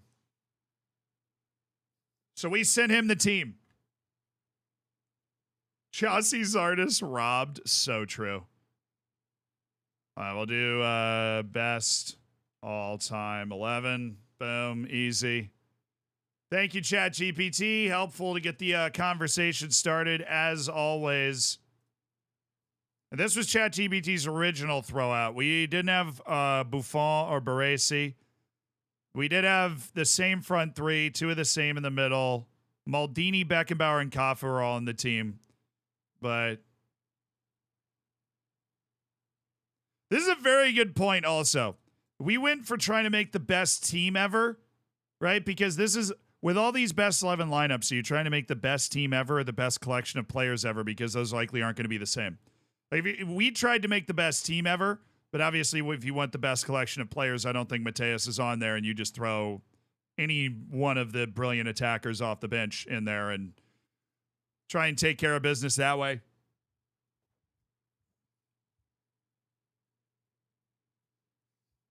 Pulisic on the bench? I was thinking about it. All right. Steph, thank you for the 1,000 bits. Seedorf, man, won the UCL at 3 different clubs. I hear you, but it's look, there is simply no harder list to make in the world, Steph. And he just didn't come up as much as the other guys that we were looking at. Prime Maldini was a left back, and Baresi's better than Roberto Carlos. So the argument you're making is that you'd move Maldini out to left back and then have Baresi as a center back. We don't even have Baresi on the bench. We sent Sir Bobby Moore as the sub center back.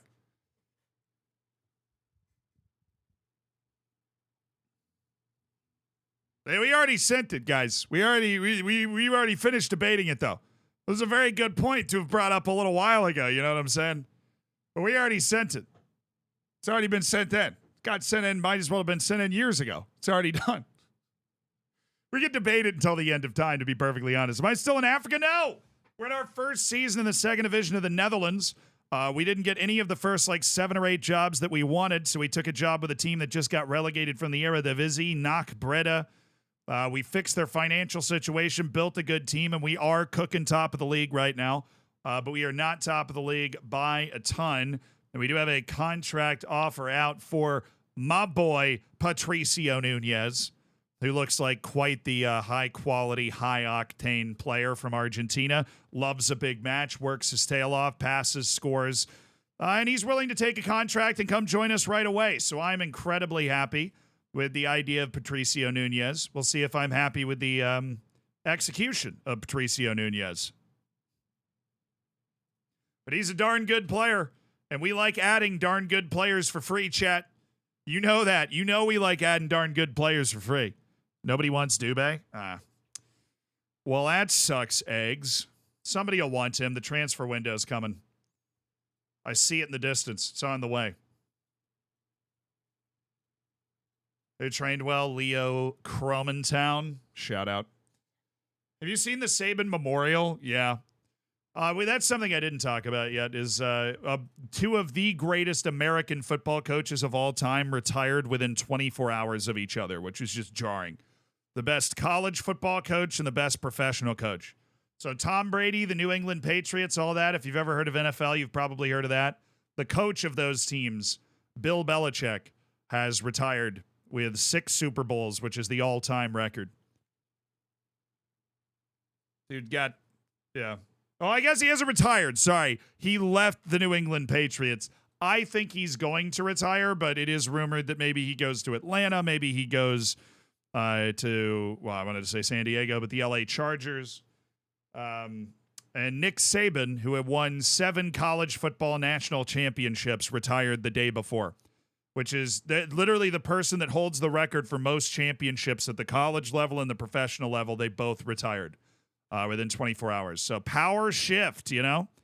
Big power shift. Bill hasn't retired. He wants to break the win record. All right, fair. Fair to old Bill Belichick. He's going to Saudi. I knew it. Saudi Arabia is going to start an American Football League, and Bill Belichick's going. The writing was on the wall, dude. I should have known. The writing was on the wall. I should have known. It was right there for me to see. I was drinking the Kool-Aid. I had no idea. Patricio Nunez. I'm going to get him onto the bench, maybe try and work him into a match. But we're going to start with Abdul Rock My Socks, Garib, Incham, Torres, Zefuk, Alex Lopez, Jose Rodriguez, Nurio, Bjorn Engels, Jonas Bayer, and Augustine. Pereira's coming out for Ibrahim Inbay. See, the issue here is that we are quite tired as a team when we look across what these guys have done. So I'm going to bring in Danel Sinani to come play on this left side, and LaQuincio Zefalk is going to play a little farther forward. All right. Ooh, you guys are fun. You guys are having a good time. You've got a creative tactic. I like that from you. We'll go ahead and type mark the attacking midfielder in that, please and thank you. LaQuincio. Oh, yeah, Patricio doesn't have a number. Okay, Patricio. Sweet. Let's ride. Jake, thank you so much for the 5 months, dude. I appreciate you. Fans expect to win. If you carry forward your last performance into this match, we'll do well. Hell yeah, brother. Hell yeah, we will. It's our last match. I think we have like a little winter break for the transfer window. We're going to try and do some wheeling and dealing and see what we can make happen. Maastricht just hanging out, vibing. It is what it is.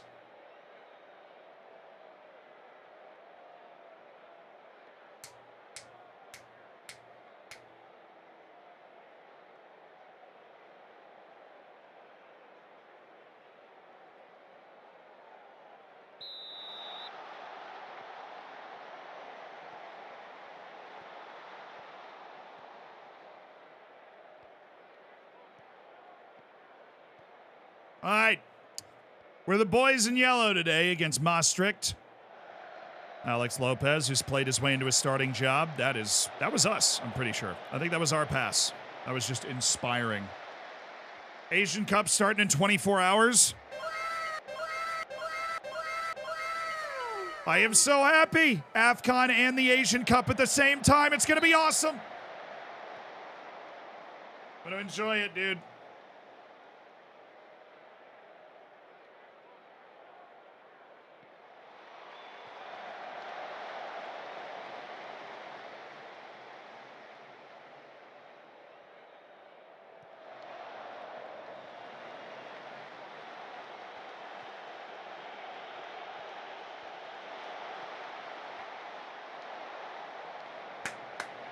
Live sports saves returning in the future? Yes, absolutely. So November and December are always super chaotic because Football Manager comes out, and I have Thanksgiving and Christmas, and I like spending spending time with my family at least for a few days around those holidays and stuff. And so it's always very chaotic. But now that we're here, we're going to make sure that we have a YouTube video coming out every 3 days for you guys. Plenty of cool story like shorts and TikToks coming out for you guys, and then we'll also be able to kind of do a little bit more around the streams as well, because we're going to be able to have the time to do that.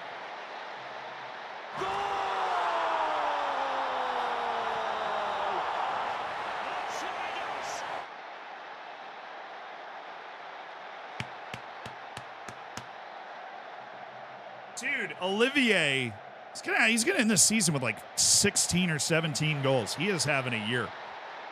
That's what you want from the guy that you take a giant chance on when you can't even see his attributes and sign him up anyways. It's exactly what you want. Abdul Rahman Garib, say Wellison. Mbai, Garib, oh, beautiful chip. Oh, it's disaster. Oh. Olivier Pincham. He does have a few pens, yes, perhaps, maybe. But he's a good penalty taker. What's he supposed to do, not score them? Oh, Sinani. How did that not go in? Impressive he was able to push that out around the post. This is a bad team, though. We should be able to beat this team. We've been very inconsistent recently, but this is a bad team we're playing. Should be a fat dub. Come on now, brother. Come on now.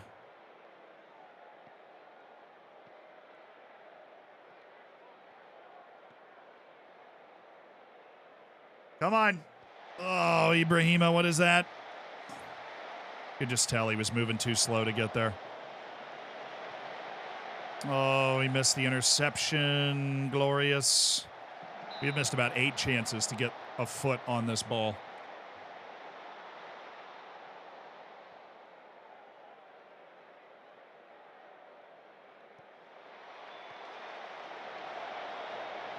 Damn, brother.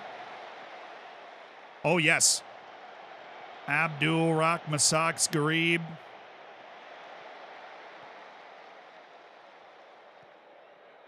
Is that song? I don't know. We're on a random playlist today. I did not cultivate it. The songs haven't been bad, though. Kind of groovy tunes, you know? Yo, Sam, thank you so much for the 29 months. Oh, Garib. Garib! Garib! What's good, Zealand? Sorry. I thought you were saying what's up, and I was going to say not much, but what's good, not much doesn't exactly have the same ring to it. A lot's good.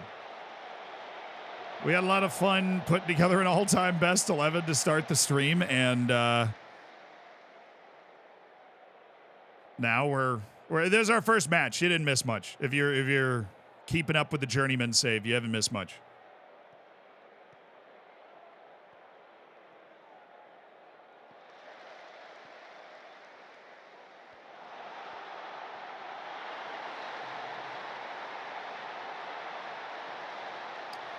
Well, that readjusts our vibe.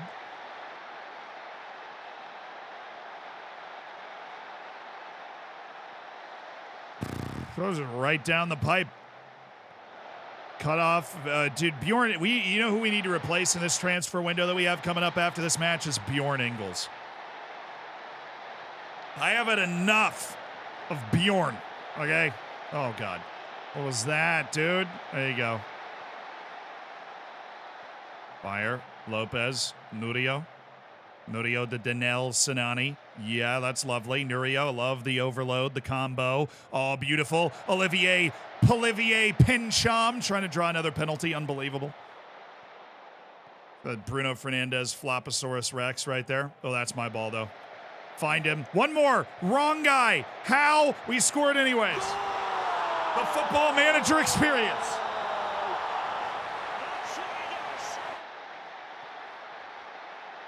What is happening? We scored. I'm happy with it. Dude, there was... Hold on. Look at this. When he gets the ball, how do you not... Like, you're first timing it back to the guy being guarded. How is Abdul Rahman Garib not just like, LaQuincio! LaQuincio over here! Just like ramp it into... anywhere. Literally anywhere. But Zefalk wanted the goal himself, and he knew that was going to come back to him. It's a very cheeky, very intelligent move by LaQuincio Zefalk. He knew that ball was coming back to him, and more power to him. Great work, dude.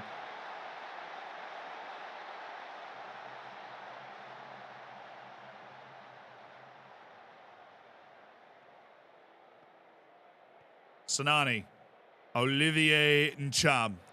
Incham to Zefalco! LaQuincio, he's offside.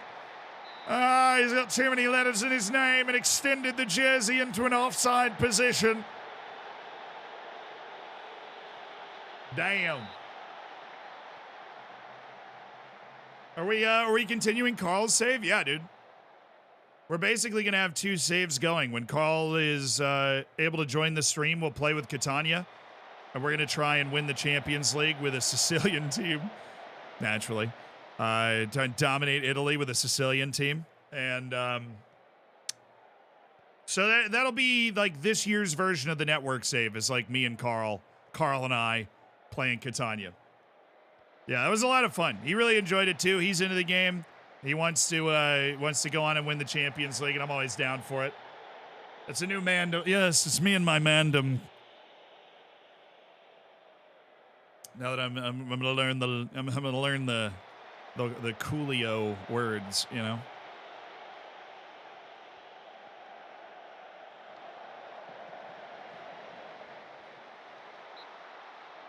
How hard do you have to think before saying his name? LaQuincio Zefalk. Very hard.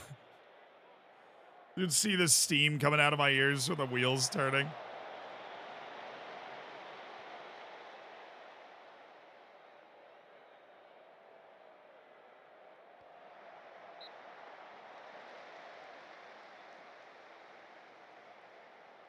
Lelujo said a new network save would be impossible. Jack just doesn't really stream it anymore.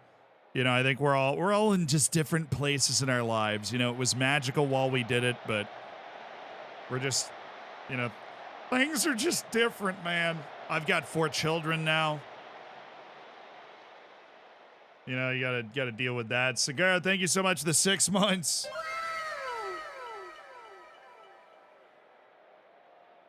I appreciate it, dude. I'm glad you enjoyed being here. Thank you for supporting the stream. Enjoy the bacon and the emotes, so make sure you get in that subsection of the Discord so you can be in, you know, subscriber games and save your saves and all those different types of things that we do. Jack's a great YouTuber. Yeah, he just doesn't stream as much anymore. Oh, Garib's picked up a knock. He's got LaQuincio, who didn't jump. Sinani. Olivier and Chum. Abdul rocking my socks. Garib. Sinani. Brilliant. They just passed their way right through. Maastricht.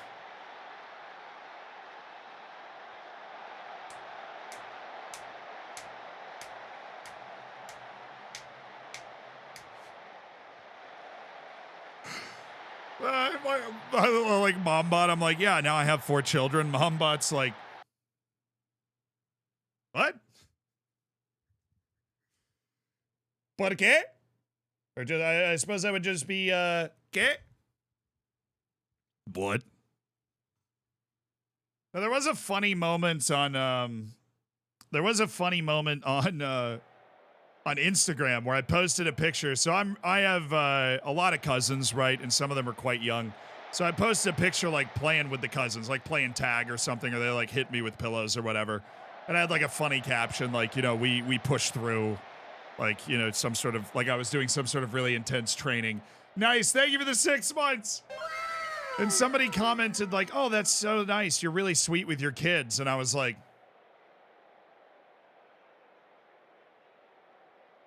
honestly, though, thanks for thinking I'd be capable. You know, I appreciate you thinking I appear to have my life together enough for that. You know what I mean? I appreciate that thought. You're doing brilliantly, boys. Keep it up. Good 3-1 first half there.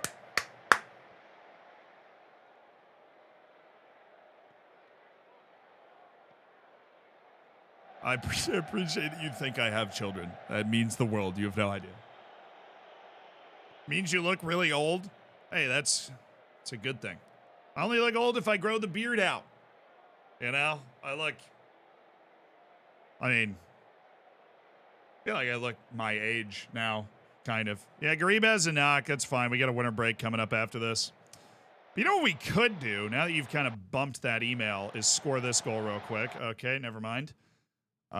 Since we didn't do that, I'm gonna try out old Patricio Nunez, who's been here for a day and a half, and see. Well, he's been trialing with us for a month, so I suppose he didn't just get here. But in a more real sense, didn't we all just get here?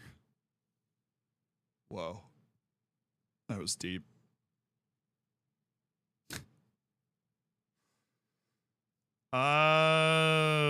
Bjorn Ingles is a little tired. We're gonna go with Brian Leza. There we go. Mombot just said you're going to be a great dad someday. Goals, chat. Goals. Have your mom say nice things about you. Goals.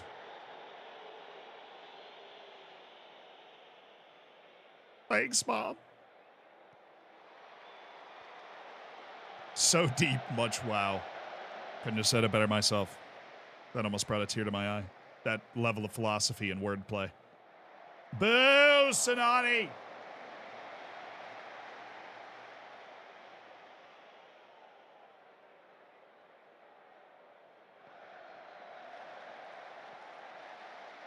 Your son needs to be called Owen to honor the Floridsdorfer legend. Bro, I'm going to be sure, if I have kids someday, right, I'm going to be sure that their names are not potentially associated to anything that has to do with Football Manager, because I do not want someone to be like, wait, did you name your kid after Hamzad Kargbo? So Hamzad's out the window. Dang it. Yeah, first son, Mateo, middle name, Mass. Yeah. I mean, I already liked the name Lelamela Bad Boy as a hyphenated first name before I had him as a wonder kid, I swear. Oh, come on. Come on. How do you miss that? God, we're just really running away with this game, like in a way that we're not right now. We do have Josie Rods. All right, Jose Rodriguez.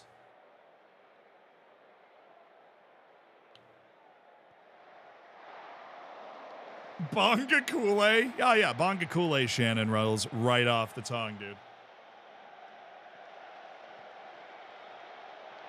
Just loan some kids. I'm pretty sure that's basically what's happening when the cousins come over.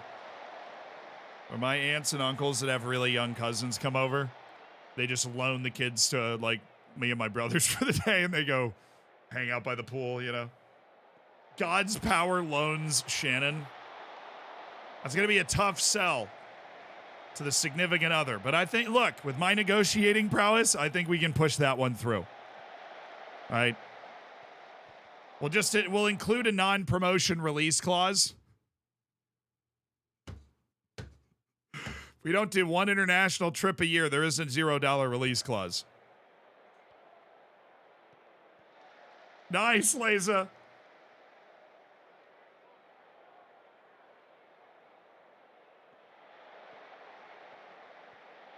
Lay it off. Whatever. I think we're good in this game.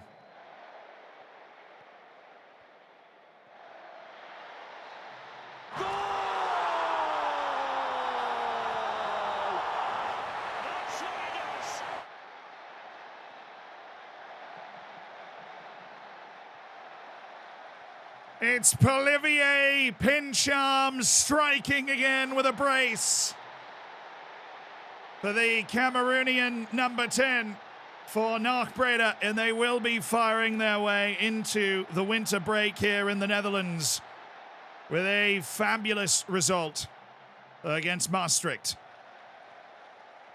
Good stuff, boys. Good stuff, boys. Yo, fan club, what's up? Oh, do we just bring in Wernerson? Nope, wrong guy. Wernerson, you're playing, my good man.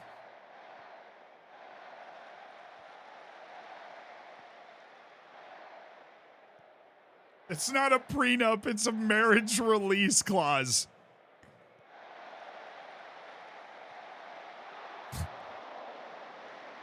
It's true. It's true. That's literally what that is. It's a marriage release clause. Can't believe nobody's seen that before. I'm going to get an agent. Get married. I'm going to bring my agent in. We're going to sit down. We're going to hammer out this contract. All right. Get appearance fees. Or you have to go to this party with me so my friends think I'm cool, but you don't have to go to this one. So I'll pay, you get an appearance fee for that. There you go. It's perfect. The negotiation's flawless. Gareeb's fine, and we now have the winter break to deal with the transfer window, where our number one goal is acquiring a new starting center back to replace retiring Bjorn Ingels. Dude!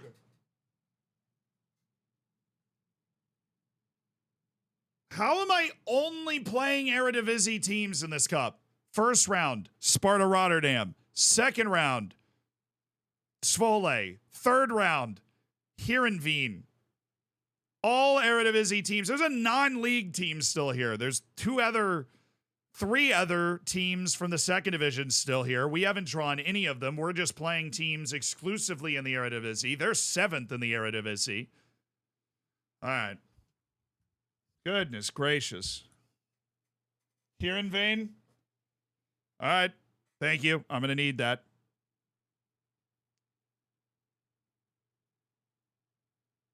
I can beat those guys too. I believe we've been tremendous in the cup. We've upset two teams from the top flight already. Why not another one, right? But I mean, goodness gracious. Yeah, I just figured our luck would turn at some point. We'd be able to play a team at least in our league. You got negotiating in the marriage contract. You got a match highest earner clause, of course. How satisfying is to complete the signing of Patricio Nunez? I'm pleased. He can make a big contribution for us. Big boost to everybody at the club. I think we're going to play him mostly at right wing. We're flexible. There may be times he plays other roles. I'm here to talk about Nunez, not club finances. I'm not going to talk about that. Do you agree the signing is a coup? Yeah, he's a magnificent capture for the club. I mean, this guy was playing at River. He's got the jersey on in his picture, so that's enough for me, honestly. This guy was playing at River Plate. It means that he was clearly a good player at one point. Mr. Internet, thank you so much for the Prime, dude. I appreciate you supporting the stream. Nice. Thank you for the 6 months. And Tebo, thank you so much for the 13 months supporting the stream, my dude. Remember when you got the easiest World Cup draw ever and fumbled? Well, we didn't. Okay, we had Austria, and we... Look. Look. They tied us in the 94th minute, and I don't want to talk about it. Okay? They tied us in the 94th minute. All right? It was a pretty easy draw if we got to the next round. Right, you are correct. But we didn't get to the next round because they tied us in the 94th minute. We had the lead. We deserved to have the lead, and we didn't hang on to it, and they equalized in the 94th minute, and sometimes that happens. Monday, Akile would like his playing time to be raised. I'm going to agree to that because I think he didn't want his playing time raised by a lot. He wanted it raised a fringe player, which we've agreed to. Good deal. He said he wanted the occasional opportunity to impress, which is like, yeah, okay, that's totally cool. All right, we want him to be a fringe player on our team. He was listed as surplus to requirements at the time, and I agree that that needed to be changed, dude. I got no problem with that at all.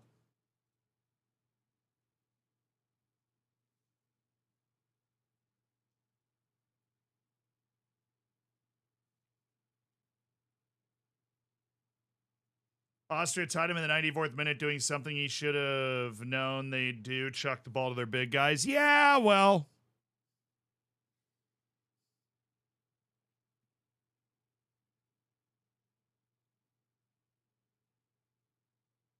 Z manages to find new and previously unseen levels of cope each stream. Look, we played really well managing Ghana against Austria. That was this manager right here. That was right before we took the NAC Breda job. That was this past summer. That hurt, dude. Trees, thank you so much for 29 months. Goodness. I didn't know we'd been together that long, Trees.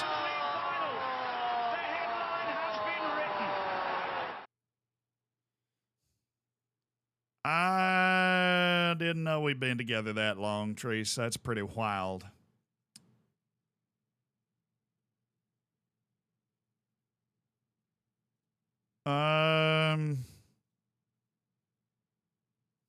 Ethan Erhanan, Erhahan.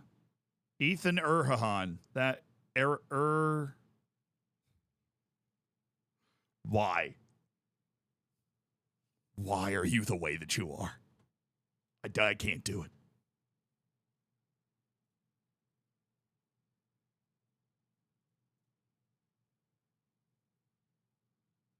Oh, he's a wing. It's like, that dude's not a fullback. All right, center backs. Players searching. We should start with our short list. Looking at good players that play center back. Anybody whose contract's coming up soon? No. Okay. Although this dude, Awood Plentich, is actually not on a team. Hear me out. Let's compare him to old Bjorn, Mr. Ingles. So, Awood Plentix is a much better athlete with more size. Obviously, Bjorn's a ball player. Plentix is not, but he does have a bit of positioning there. Bit more technical tackling ability. The passing isn't as big of a difference as I would have thought. Long shots, long throws, obviously, like first touch and stuff. Most of that doesn't matter. Bravery's there, a little bit of concentration for Bjorn Ingles, but the physical ability of Awood Plentix, I think we can knock old Bjorn Ingles out of the first team here. With Awood Plentix, all we got to do is just sign him. I mean, it's just that easy. Baloyi, Richie Vime, and Victor Mustafa, Carlos Rojas. Rojas is pretty good, actually. But we'd have to pay money for him, where Awood Plentix is just free after leaving Malmo at the beginning of the year. If I were you, I'd sign him. Yeah, he's looking good. Dan, thank you for the 5 months. As a lifelong NAC fan, I would wish you the best of luck with the most beautiful club in the world. I appreciate that, Dan. Thank you for being here. I appreciate you dropping the sub. Pork Chop, thank you for the 9 months. Thank you so much for the Prime. Bjorn's retiring at the end of the season. Yes. He's retiring at the end of the season. Why are my scouts only scouting the UK and Ireland and England? UK and Ireland and England and stuff? Your scouting range might be restricted. So the board, if you're a smaller team, your board's restricted your scouting range. You can check that. Go to recruitment focuses. Create one. Just create any basic one. And then you can go to areas. So, like, I can only go to the Netherlands. And that's it. So I don't think is my scouting range only the Netherlands? I think it might just be. That was the way you checked it up until this year, but I feel like that's not right. World knowledge map. Would it be in facilities? It's been in facilities before. No, so this is oh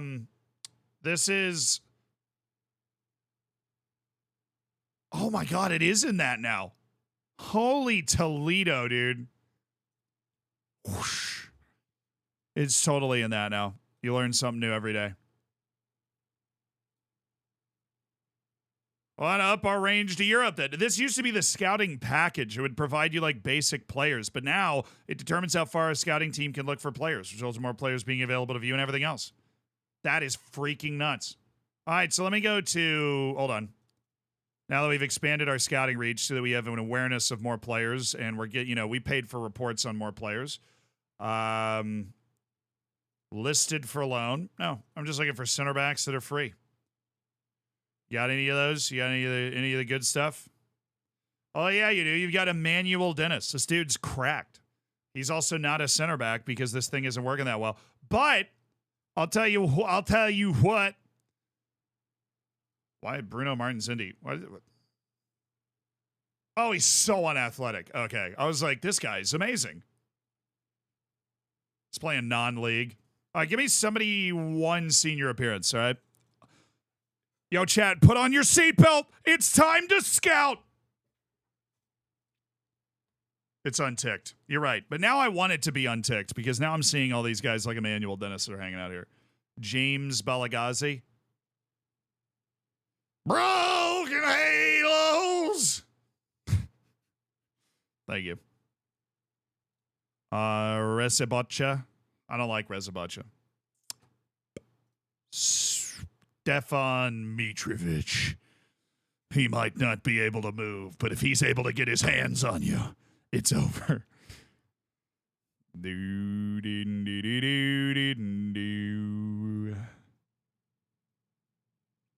Bruno Martins Indy being hanging around here is kind of wild. Emmanuel Dennis, he's only 29 years old. Red Star. That's the French Red Star, right? Yep, I need to go outside. I'm going to try Emmanuel Dennis. Oliver Thill. Oh, shoot. I've totally had this guy before. He's like the classic Luxembourg midfielder. You know, the archetype. There's just a bunch of those guys. Wesley Gibello. Martiniquois. Curaçao's Rangelo Janga. Oh, that's a big target, man. Okay. Well, here's what I'm going to look at. Normally when I do this, we sort by, like, country. Look for guys that have caps for good countries. He has one cap for Albania. That's not good enough. Zakaria Bincha, one cap for Algeria. Nah. That ain't really my thing. Dali Minga. You're kind of buns, dude. Kind of suck. A lot of Arubans. Cool. Love that for you guys. Oh, Inter's here. It's a little old. We are a few years in the future. Where was he last? Reindorf Voltage. He might be worth a little flyer trial here. Inter's there. And then there's Stefan Schwab. Oh. This dude's going to be so unathletic. I can feel it. He's going to be outrageously unathletic. I can't wait. He's going to have like one pace. He's going to be so slow. It's going to be overwhelmed. Bangladesh? Yes. Yes. Yes. Yes. Yes. Is he going to suck? Yes. Do I want him? Yes. Yes, I do. I want age on this.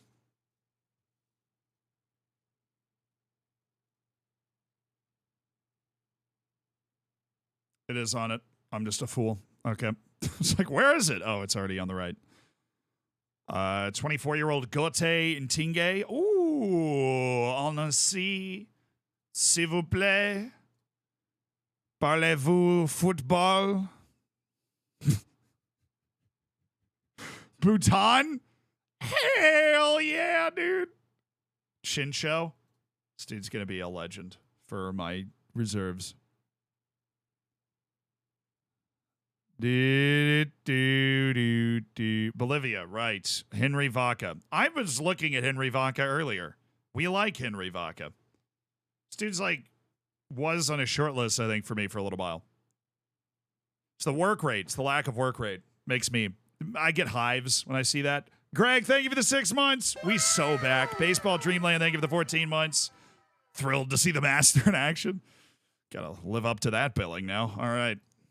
Batten down the hatches. Leonardo Thabala. Where the heck is that team? This dude's in the French lower leagues, just hanging out in the Bolivian national team. What a weird life he's living. 62 appearances for this French lower league side. You want me to save you? You're entirely free. I'm getting weird vibes from you. Bulgarian Georgi Pashov. Oh, he's 36. Georgie, you are a little slow, man. Canada? No way. Kalpi Watara? He's only 27. He also doesn't look that good. I think Ivory Coast was just super desperate for a left back. Cameroon, Patrick Mukoko. Well, I, for one, am thrilled that I can see the one strength. I appreciate him being transparent about that. Well, that's going to aid our decision making.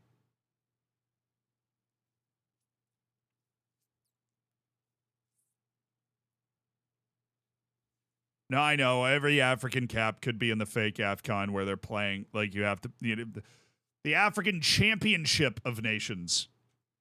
Yeah, this dude's got the one strength, very transparent about his own weakness, and that's the first step. All right, there's James Balagazi, but I don't actually think James Balagazi's that good. Now, BJ Mancia, this guy looks like he's got some pace. This dude's free. 2 caps for DR Congo. Don't really care about the caps. I care about the fact that he looks good. Yimi Chara. Oh, I remember this dude. This dude's still on the Portland Timbers, but I've watched this guy play in MLS before. He is fun. He is a fun player. Long shots, flair, just too slow. Too old now. Balagazi's not actually that good, even though he's a regular DR Congo player. Faiz Matoir. I actually have signed some Comoros players before. They've been good. Obviously, we had Nasser Khamed in the last team. Central African Republic. Don't think there's another Jeffrey Kondogbia in here. Cuba. We do already have one Cuban. William Posoventa. They had a very good run and nearly made the World Cup. So I'm thinking that one of these guys might actually be good. I don't think Matteo Latani's any good, but I think Alejandro... No, well, I'm going to regret that. I am going to regret that. Curacao, some quality players, no adaptability issues. They already speak Dutch there. So that would be kind of an ideal sort of pickup. So we'll get Chirino. We'll get Nathan Holder. He's a little slow, a little dumb, a little not good enough. Rengelo Jonga, Mr. 34-year-old Curaçaoan superstar. And Juninho Bacuna. This guy was at Birmingham for a good long while. Now he's playing at Oslo for no money. So we might be able to snake something there. Sure. You're mine, Juninho. You're mine. Robert Hruby. He's got 2 caps to the Czech Republic. I'm in. Marek Štek. We're okay on goalkeepers as well.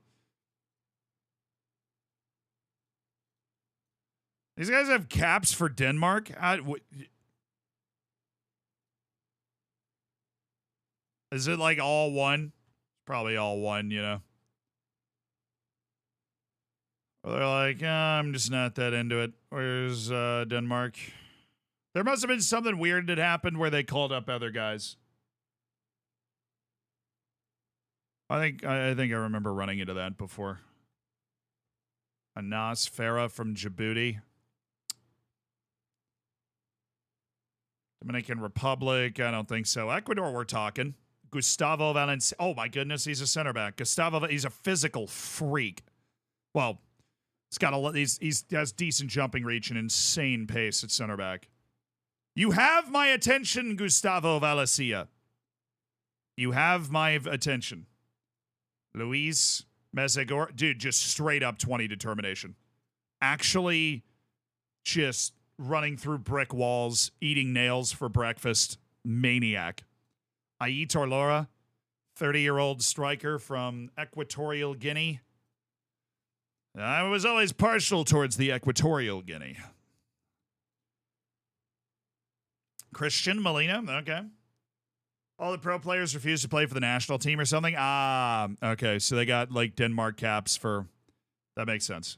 I just feel like I've run into that around Denmark before because I'll do this type of scouting to try and narrow down guys that have quality, right? Do the national team-based scouting. Iban Sabador? Yeah, sure, dude.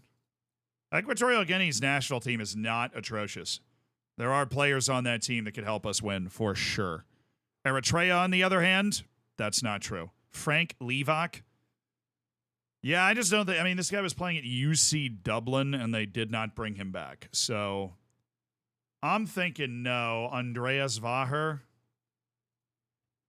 Okay. Ethiopia, no. Fiji... Oh, my God, dude, it's Scott Wara. He's actually one of the better players from Oceania. I think straight up. He's one of the better players from Oceania. Scott Wara. Faroese players, no. Oh, there is one, I guess. Patrick Johannesson. Oh, he looks pretty good, dude. Who's he playing for? Somebody in Oslo? Patrick Johannesson. Okay, and Gabon's Floris Nja. Oh my goodness, this guy can fly. He's gonna have his mental attributes are gonna be so low, but he can fly and he can put the ball on the net. And there's just something about that. Something about guys that can get that job done. Lamine Sow, also good. Dude, we're finding so many players. We're gonna be so set after this. You don't need to spend any money. Georgi Karayashvili. Probably not, but we might be looking for a replacement to Kostas Mantolas. Modu Jama, I know him. He's not good enough. Oliver Zorg, that's got the look of a senior player's refused to play sort of thing. Patrick Capozzo, good tackling. He's only 29. He's also on a team. Scout him for 2 weeks. Guess that's our only option. Gibraltar, Guadeloupe. There are a few decent Guadeloupeans. Guadeloupeans! Where's Leai? He ain't free, brother. He ain't free. Tariq Alcante. Oh, I like the strength. I like the overall athletic profile. The finishing is definitely going to be where this guy meets his end, but if it's like 11 or 12. He's close enough. Guinea-Bissau. A lot of dudes. Oh, Greece. Charis Singaras. Oh, yeah, dude. Okay. 77 appearances for PAOK, and he's only 26 years old. And then Marios Ikonomu.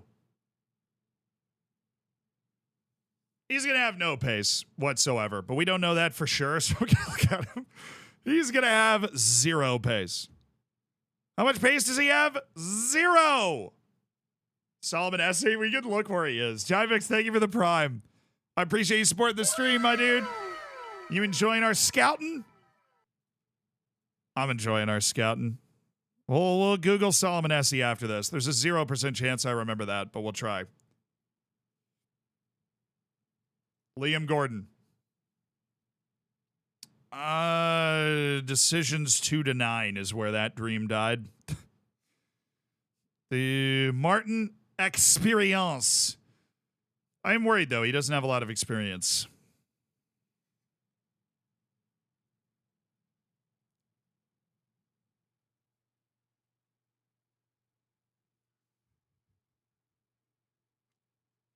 Thank you. Thank you. I know. I know. I know. Sometimes I'm just too funny. Daryl. He's 34. See you later. Andre L. Sonati. Oh, yeah, I already have him on my list. Iceland. Daniel Hofsteinson. Best names in the game, honestly. Iceland, they do not disappoint. Hofsteinson. Manny Ingeson. What's up? Jail. You can't revoke my coaching badges. They already gave them to me. Peter McGregor. Whoa. Dylan Bonds. Brendan, take cover! Ooh, Japan. Kyosuke Tagawa. He's got 2 caps for the Japanese national team. That's no joke. Kazakhstan, Yurkabulin Tungishbayev. I feel like I've attempted to scout my boy Yurkabulin Tungishbayev before, and all he did was disappoint me. This guy's fine. He's just not good for us. He could totally be on our team, though. John Avire. Kind of have a little information on these guys. Atola. Not quite, mate. Not quite. Blindy Adrizi. He is perfectly acceptable as a player. I would shout, put him in a blender too much, and nobody would have a good time with that after a while, and we'd probably just have to call it. Jacob Lawrence. Any Liechtensteiners? No? Okay. Luca Duriati. So this guy is apparently Mr. High Reputation out here. But no, he's not. That was a guy that I didn't like at all. Oliver Thill, yeah, you can come in and hang out. We wanted to get this done before the transfer window even opens so that we can know exactly who we want to go after. So there's Oliver Thill, and then there's Kipros Oshauskis. He's only 21 years old. Dude might actually have some game. Eric Vega. Lose control when you're not next to me. Can't believe I hit all of those notes. That was crazy how I did that. Macau? Yes. Malaysia? No. Madagascar? Anaison. 36 years old. Dude, live your life. Mali could have some good guys. Suleiman Diarra. Every Malian player is better than you think they are. It's a weird thing. Baseko Diabate. There you go. We're going to end up with like 30 trialists. Sada Diallo. Hell yeah, brother. Hell yeah. Malta. There's no way, right? Like, there's no way a dude with 1 to 8 finishing is worth trialing. I'm sorry. There's no way. Your reputation's high because you play for a national team. You guys are not good. I'm not falling for this. I'm not falling for it. I'm not doing it. I can see your attributes enough to know I don't like you. Oh,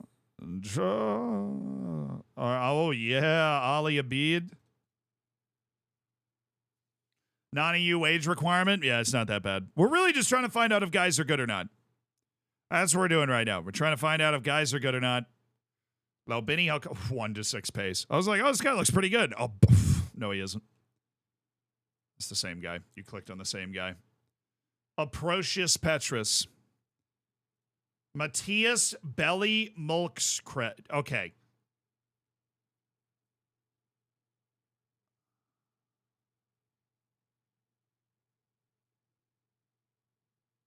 Do you ever want to just, like, ask somebody their life story? Like, how you end up eligible for Spain, Nicaragua, and Norway all at the same time? Like, what? Sure, dude. I can see it. Matthias Belly Mulkskred. That's like a Norwegian last name. This dude's got 39 caps for Nicaragua. Sure. Oh, yeah. Bruno Martins Indy. I mean, I guess if it's at a 7, I can justify it. Bruno Martins Indy, please. Nigeria? Well, there's Emmanuel Dennis. And then there's also Mohamed Usman.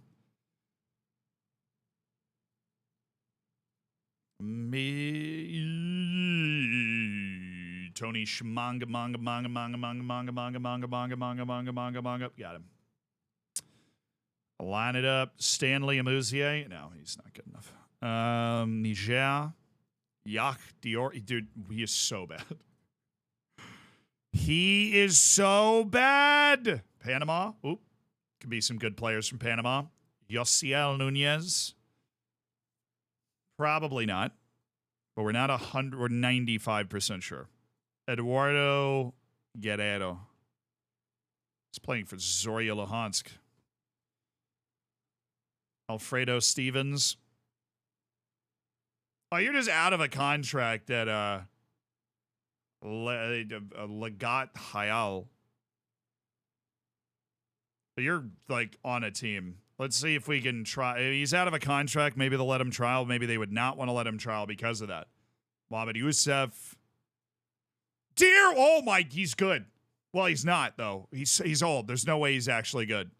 But he's like technically a very astute defender with a ton of determination. Well, you got to please the Dier leader, first of all.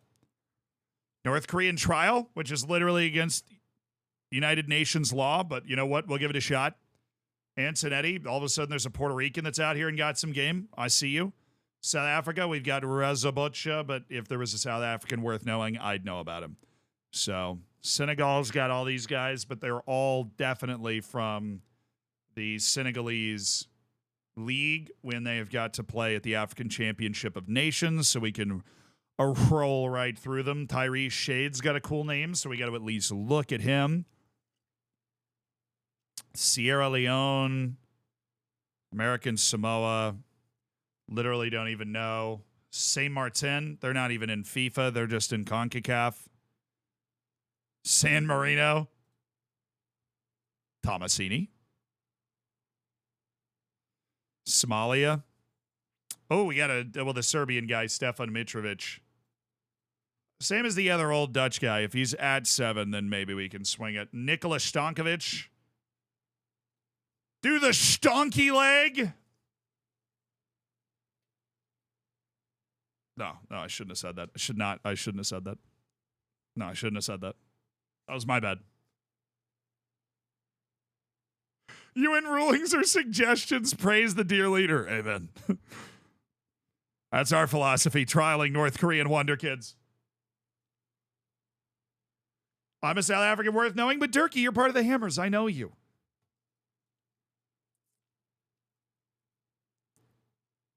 Robert Goyani, 34-year-old. Okay. No.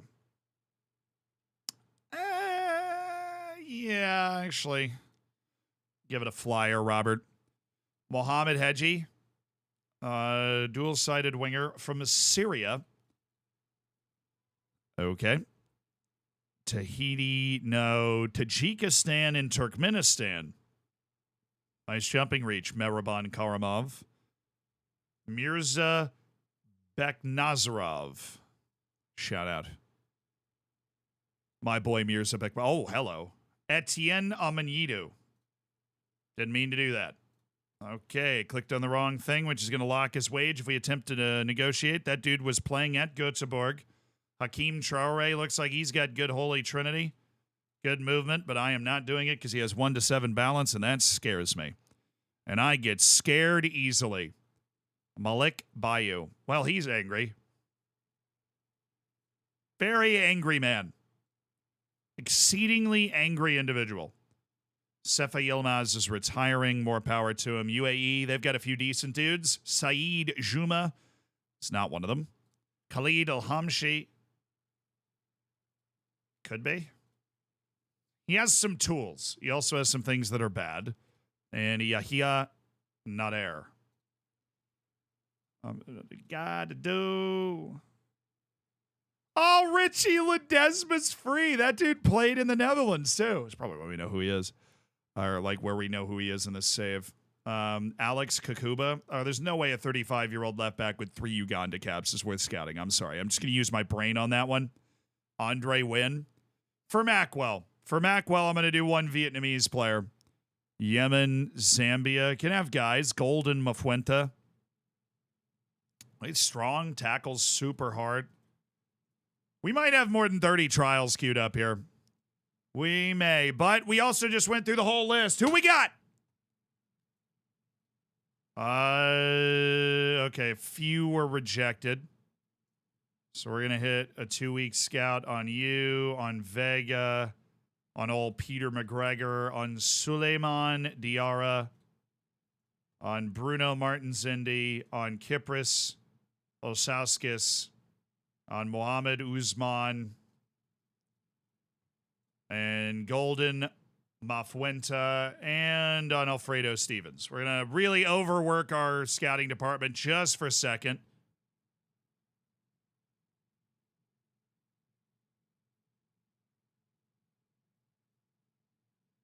Okay, so we went over by a few, chat. Just a few trials too many. But it's totally fine. We'll just we'll save these guys and offer them another trial here. We offered just a few too many trials. Leandro Antonetti.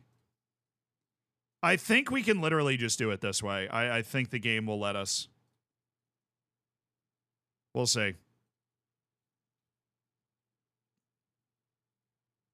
Oh, yeah, they accepted offers. I want to be able to hit space. And so Mohamed Haji. We offered Nader an offer, right? Yeah, okay. So Alejandro J. Gote. Andreas Var. Tariq. If they reject these again, I'm going to be annoyed. We're going to have to come back the next day and go through them. Leonardo Sapaya,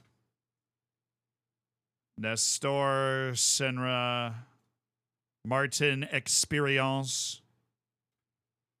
My board really harsh the mellow here. They really crushed us on this one.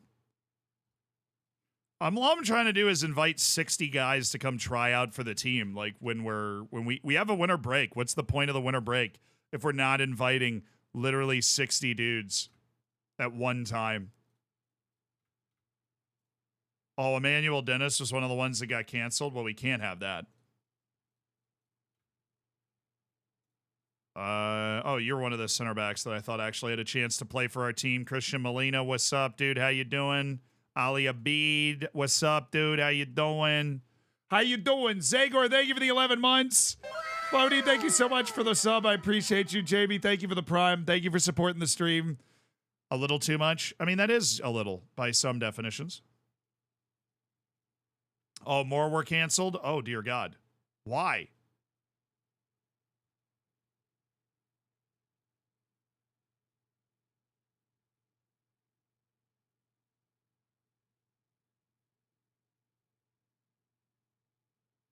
Paul, thank you for the 10 months, dude. Why did more get canceled? Oh, so from Ponzo Venta up, we'll keep that in mind. Do they only let like 3 trialists in? What do they?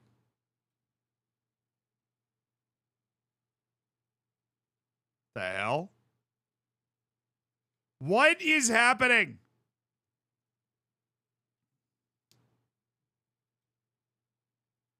Oh, there are the guys. Okay.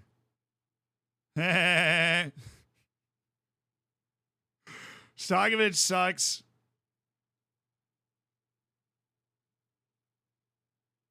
No, I know. I read that don't want but I didn't think we had 30 players on trial at a time. Like, they literally didn't let any players on trial, is the crazy thing. Initially.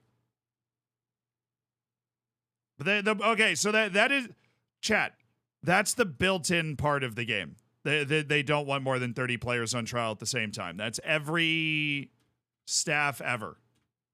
It's every staff ever that says that. But, like, these are the guys we just offered trials to, right? Like, we had, like, let me show you right now how many players are on trial with our team. 3. The 3 that, so, like, they didn't take 30. They took 3 and then just rejected every other trial I tried to get.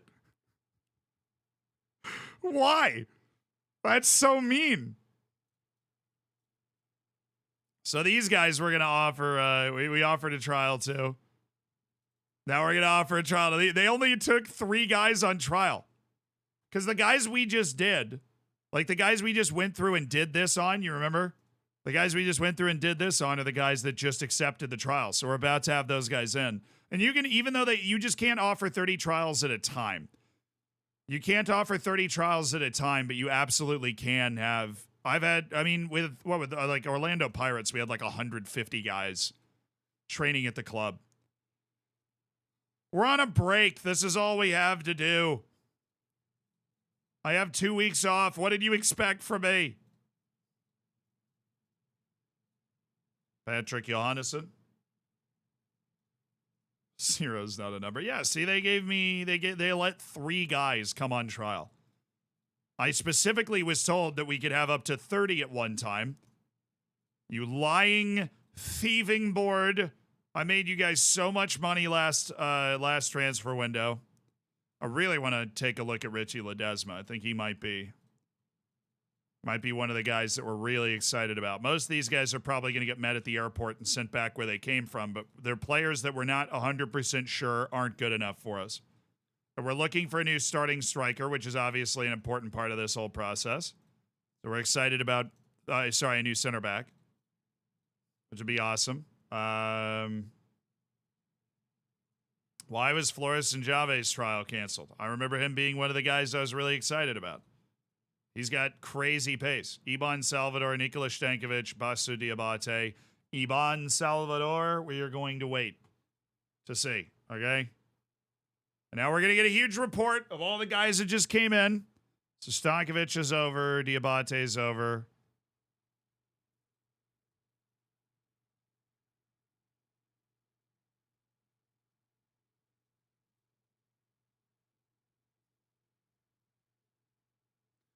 It's just being weird right now. Okay, you're bad. See you later. We had a bunch of deals fall through. A lot of the ones that we thought we had, but then some went through. Some are just on the team now. But some that we just offered out, couldn't tell you. Well, so I'm going to wait today. I've never tried that specific strategy before. But the weird thing is it's not letting me get 30 players on the team first. I'm not going to do anything, but now let me get the 30 players on the team and then offer out for more guys.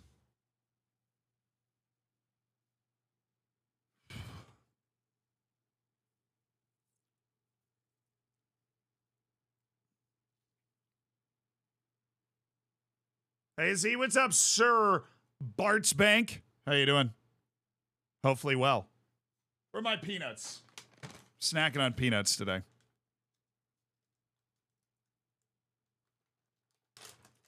Looks like the Pirates are struggling. Yeah, dude, they're in 12th.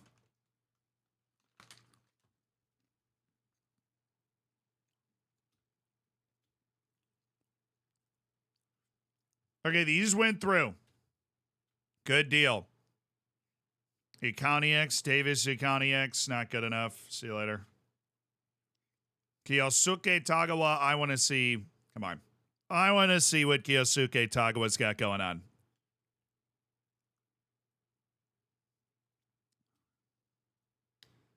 Dejo Chirino. Nah. Juninho Bacuna. Doesn't actually look that good. Sharius Singaris. Marius. I want to see what Marius has got. Patrick Johannesson. Olivier. Hugh Ruby's bad. No, not the. Oh, he's so unathletic.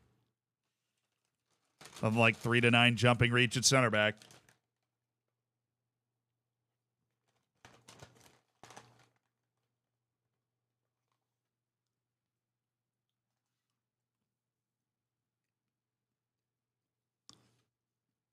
The dear leader will be displeased. The Bhutanese International. Can't believe he's not good enough. Oh no, Richie Ledesma's not even on the radar.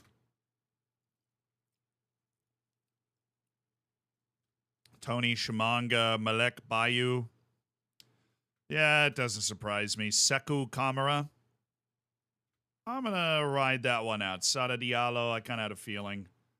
Flores and Jave. Come on, he got slower. Ridiculous.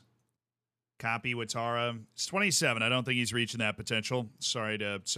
Rangelo Jonga. I'll get rid of them. Oh, baby. We just hit an excellent intake. I don't know why the top bit's cut off, but we just hit an excellent youth intake. Oh, I got two. Wait. Abdulrahman Garib just got called up for the freaking Asian Cup. Oh, but we just got an excellent youth intake.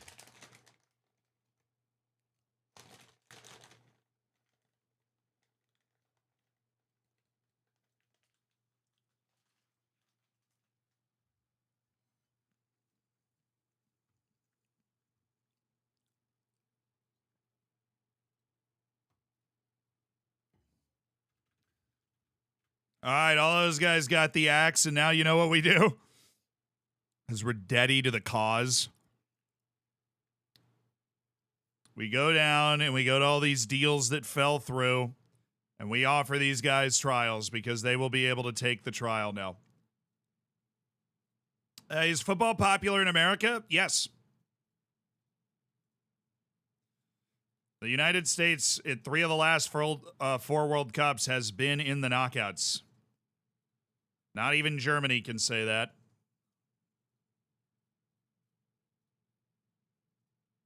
And the point I was making is that, you know, the United States is able to do, like, it'd be very hard to be able to do that if the U.S. just didn't really care about soccer. We care about other sports more. American football, basketball, baseball. But soccer's the 4th most popular sport in the United States. It's above hockey. I love hockey, too. I'm not trying to diss hockey or anything. I'm just, they did a poll a couple years ago.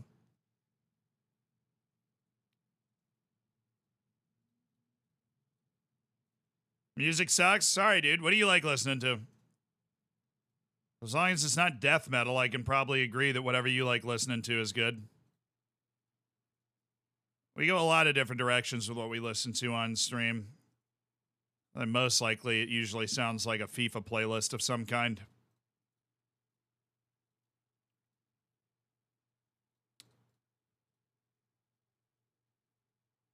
I discriminate against death metal? I do. I've just never really enjoyed listening to it. Although when I'm in the middle of a workout, sometimes it definitely, like, I can vibe, you know?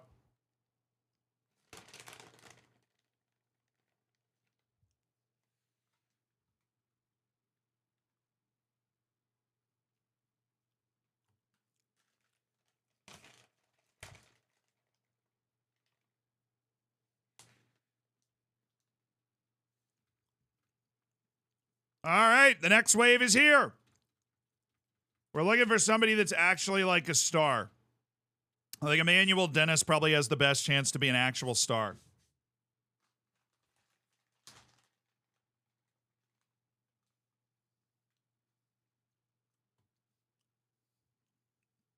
Damn, Joe really just dropped that and left. He was like, music sucks, dude. I'm out. I was curious. I was going to play a song if he was interested in something. I was going to play. Dude, the guy from Bangladesh is far from the worst player we've come across. Far from the worst player we've come across. Totally worth seeing it out. Alejandro J. That's the Cuban.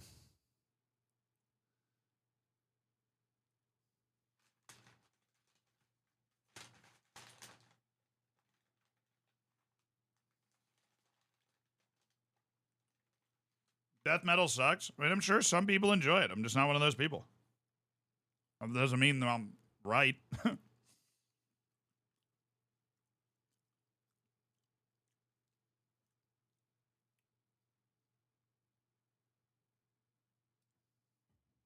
Too emotional music. I'm a bit down at the moment. Love to listen to lo-fi beats, hip-hop, rock, and metal. All right, I'll throw some on. I'll throw my favorite pick-me-ups, because this is definitely a bit of a slower playlist. I'll favor like a nice pick-me-up song. Or we can just kind of jam out instead, you know? Because I totally feel you. I don't want this to be a statement of like, this is my favorite pick-me-up song of all time. I'm just scrolling my liked songs until I see one that's like, oh yeah, that's a banger. Actually, Dan, thank you for the 4 months, dude. I appreciate you. You dropped a little one of these. Drop a little forehead on him. What's up? I don't have a lot of Slipknot or Corn on the dang thing. Sorry you're feeling down, though, dude. What's the old proverb? The king told the jewelry maker to make him a ring that would pick him up when he was down and knock him down when he was too high. And he gave him a gold ring, and written on the inside, it said, "This too shall pass."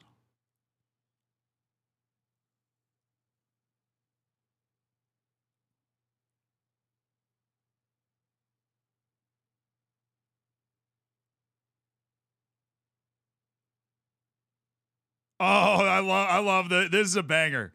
This is one of the top songs on my like running playlist.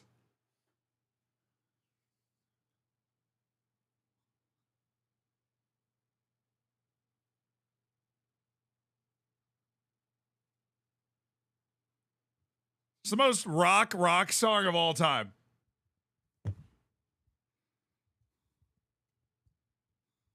Doesn't matter what sport it is, but like if you're playing hockey, it makes you just want to hit somebody, you know? Well, I mean, like, when I say that, it's the most classic, like, it's just the most straightforward rock song. Like, this is not the best rock song ever. It's not even close. It's just very straightforward.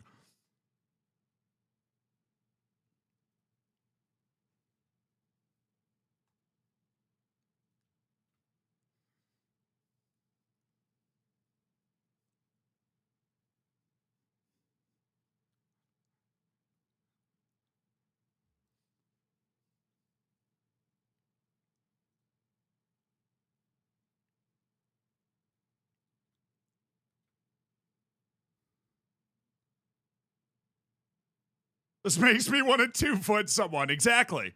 Let's get you all fired up. This is your I have 20 determination of football manager song right here.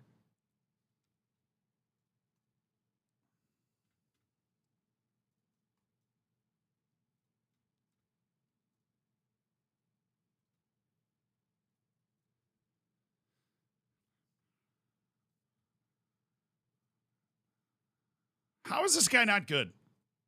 He looks so good.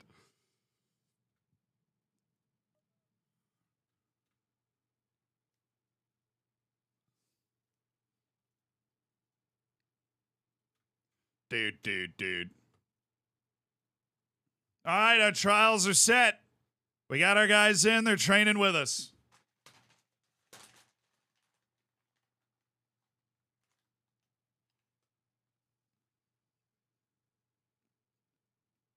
Oh, Solomon Essie, you're right.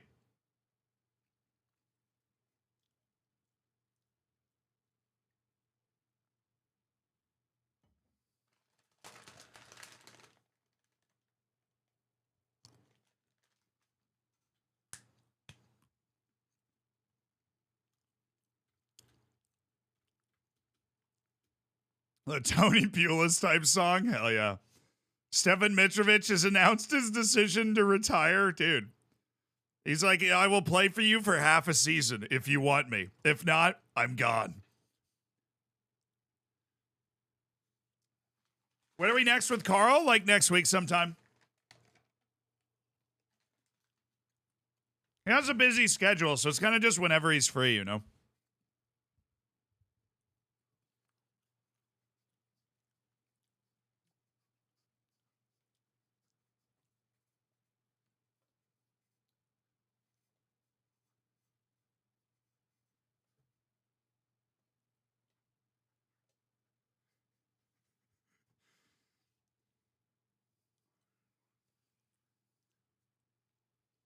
Hope you're ready to punch mountains now.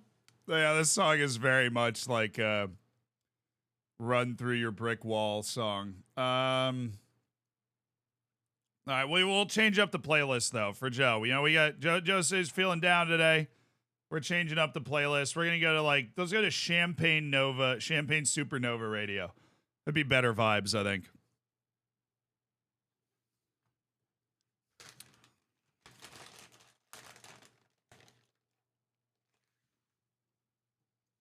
Ben, thank you for the 20, dude, tier 2 for the 27 months.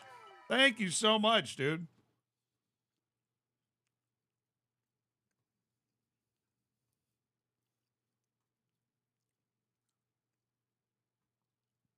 Special people change. Mella bad boy. Don't worry, I haven't forgot. He's hurt?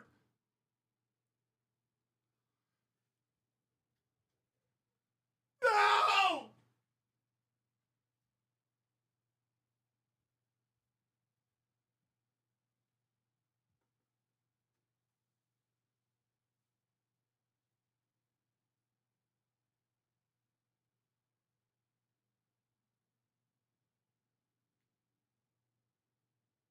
No!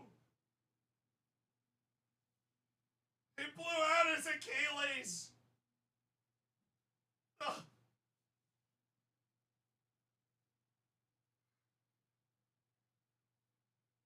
Lamella, what are you doing?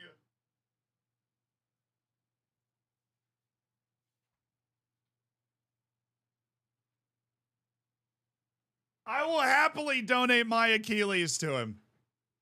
Happily. Without hesitation. Where's the operating table? I will donate my Achilles to him.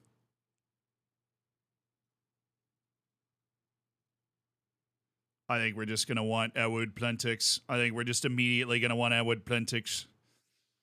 Gain promotion? Yep, you got it, dude. You will find me not beneath a landslide. Supernova. Dude. I would accept the offer. All that other searching, and there was a free guy there the entire time. That was exactly what we were looking for. He's still young. He'll bounce back, chat. Oh, who's this guy? I totally forgot we signed somebody. Please don't be a center back. Just accidentally signed a guy.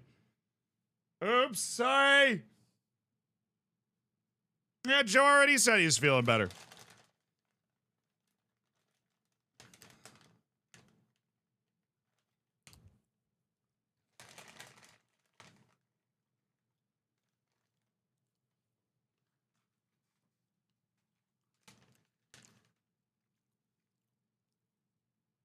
Oh, my scout. Oh my God, 94 things on my scouting update. Oh, that's wild. Dude, that's crazy. The person that's supposed to handle that just left. That's nuts, dude. Literally just left. I mean, he was right here.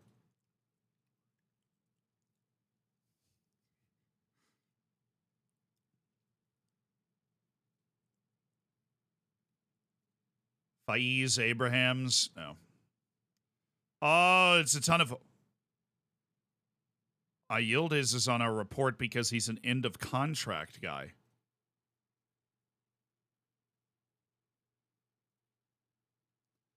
This dude looks like he's got a very bright future. You know what I'm saying? He's professional. He's super young. They're letting him go. Okay. I mean, like, yeah, that intrigues me.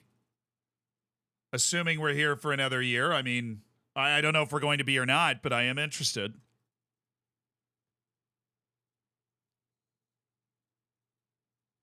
Oh, no, he needs the salary raise. Yeah, 100%. Sorry.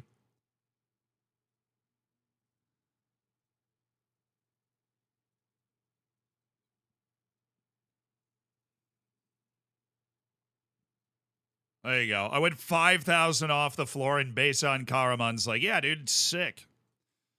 Nice. Wow. They're sticking some excellent end of contract guys in here. I'm going to do a new end of contract shortlist. And so?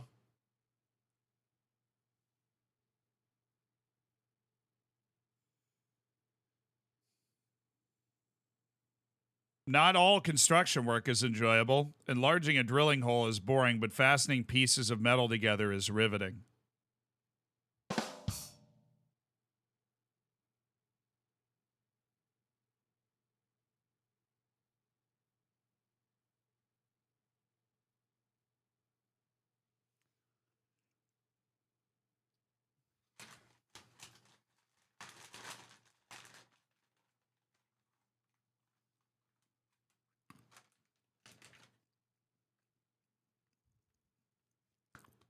Seated applause. A- is my final rating. That was a good one, though.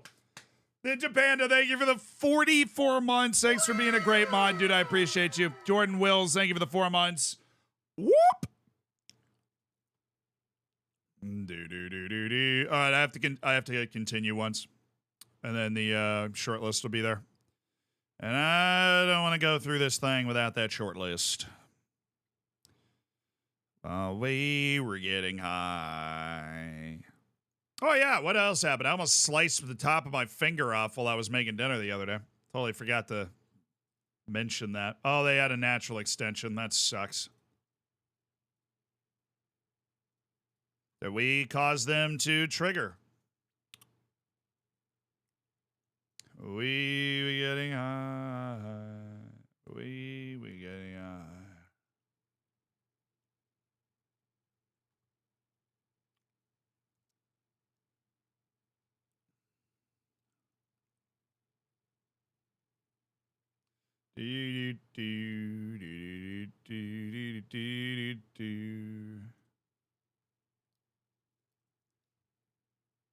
Okay. So there's a contract expiration. This is shortlisted players nearing the end of their contract. Looking center back first, Marko Isevic. It's not amazing. He's okay.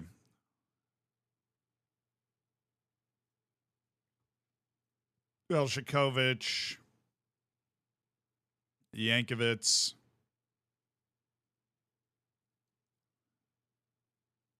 Kalebe. Another good player, dude. There's a lot of good players around. And a lot of players whose contracts are running out.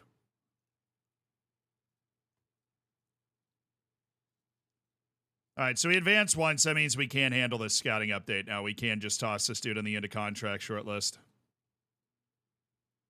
Elias, of course. We're looking for the guys that we would want to sign. These are the reports that we're going to get. Rustamyan Ashurmatov. They're going to set us up for that transfer window. He's playing somewhere. No. I appreciate it. Hates big matches. No. Kieran Bowie. Been placed on the ye old transfer list. I know why. Ibrahim Cisse. Svole, center back. They're looking to move. I don't like him. Yakubu Sumaro. Now we're talking. 18-year-old, going to grow into his contract. He just got put on the transfer list. I'll toss him on the good list. Berke Gungor. No. Yankovic, how you doing? Emmanuel Boateng. Look at the speed. Look at the love for big matches. He just hit our focus. So we'd have to fork over some money. They're not exactly. Oh, he's unhappy. Oh.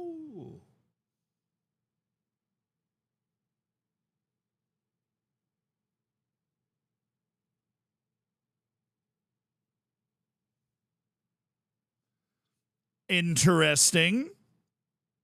Plays a little wing. Would be an excellent counterpunch to Robert Soldricus, our big man up top. So I'm going to move him to the good list. Keep an eye on him. Kalebe should already be on the good list. He's not. He should be. Definitely a good player that would make our team better. End of contract. For some reason, we're finding out about all these young end of contract players. Jean-Claude Intenda. Bad. Sebastian Mila.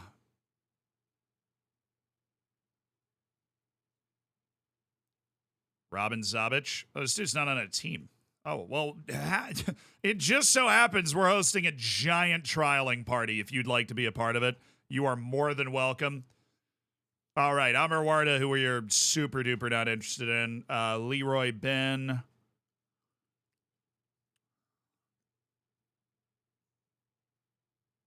I think it's best we just leave him in the past. Tense.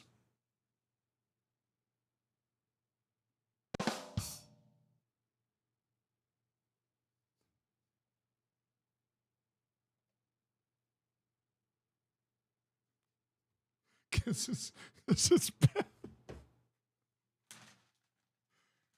Come on, that was pretty good.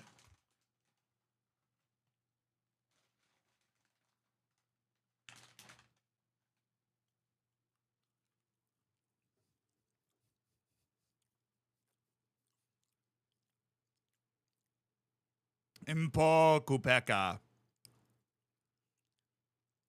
Dude, freaking wishes he was Lalamelo Bad Boy. Estonia's best Matthias Kite.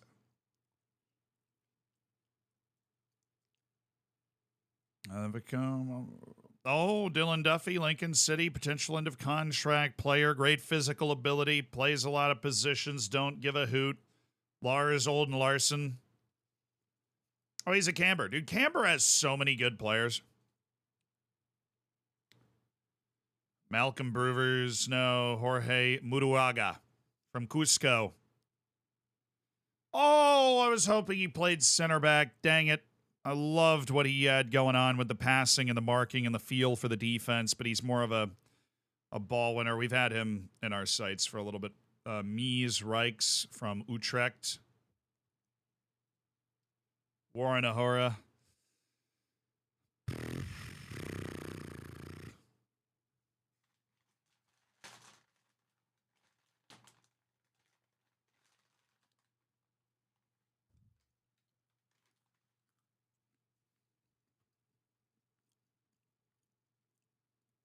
We played only one match in 3 hours. To be fair, we spent the first hour and a half talking about random stuff. So we've spent an hour and a half and played only one match, which is bad, but not as bad as it sounded when you first said it. Not that it's bad at all. I'm enjoying the... You know me. If you don't know me, hi, nice to meet you. I'm Zealand. We like to get in the weeds here. This is how we build our championship teams. This is how we dominate. Doing stuff like this. Getting 94-person scouting reports from our staff. Dang it, man. One of these guys needs to know how to play center back. Abu Kouassi. He'd be available for a loan, which is certainly interesting. We're going to keep track of him. Ibrahim Kerr. End of contract. And onward. Wuvud Plentic. Yeah, we like him. Alain Lengay. This dude's playing at frickin' Seska Sofia. All right. Amadou Mbinge. There's some... Okay, he's literally long throws in a bag of chips, but I'm still interested because I'm a whore for long throws. Martin Pascual. That dude's real good. Wants his initially agreed playing time. He also wants $1.6 million to bring him in, but he plays center back. What do we think, chat? This is what we've gone through all of the hard times for this guy. We'll compare him to Evud Plentix.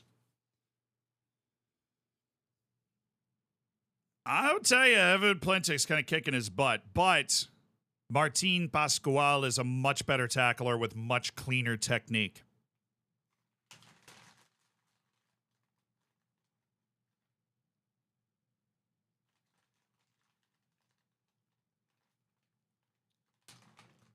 All right, roll. All right, sorry, I'll focus your eyes here.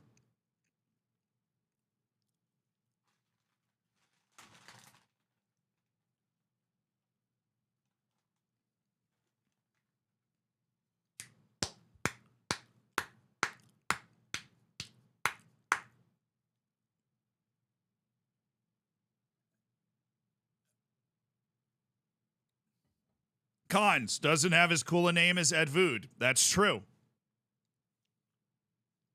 And then he's free and he's 1.6 million. So I think it's actually no contest. I think we're not as interested in basketball, but he'd be available maybe for a loan. Well, he came up on my freaking loan list, so that's annoying, but we'll just keep an eye on him. Imre Moore. Ooh, this dude's got... why is he here? Oh, he's been placed on the transfer list. Well, good heavens. Thank goodness he's been placed on the transfer list. He has zero interest in playing for my club. How much? 0!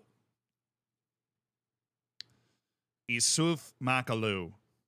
Actually not interested in him. He's super balanced, but his level's like a little below. Oh, but into contract? Yeah, we have no idea where we'll be next year. what type of team we'll have, whether we'll even be at this club next year. If we, screw if look, if Barcelona needs a new coach, they know who to call. All right, they know who to call. Barcelona knows. They know exactly where their bread's buttered, and it's by me, apparently, according to that sentence. Perfect. Antonio Mance. Recommend taking a closer look at this is Julien Jenner, my coach. I'm good. Your recommendation sucks, bro.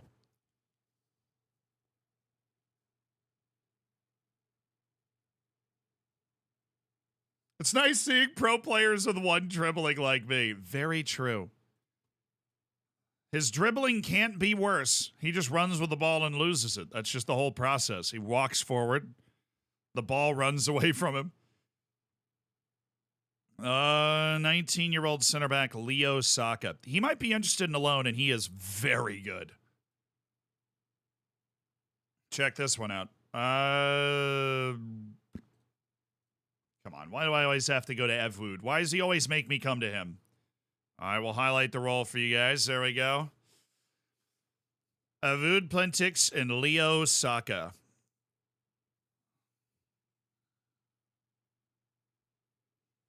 Leo Saka can play. He's 19 years old, dude.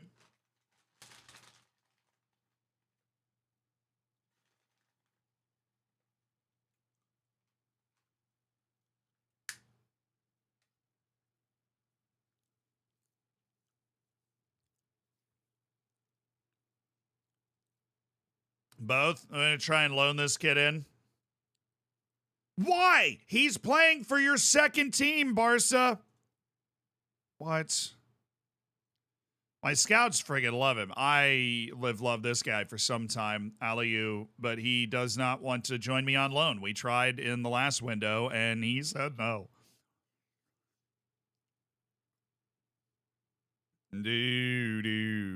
Marko Ivajic. Okay. He's already on loan, so I'm not quite into that necessarily. I'm not into it.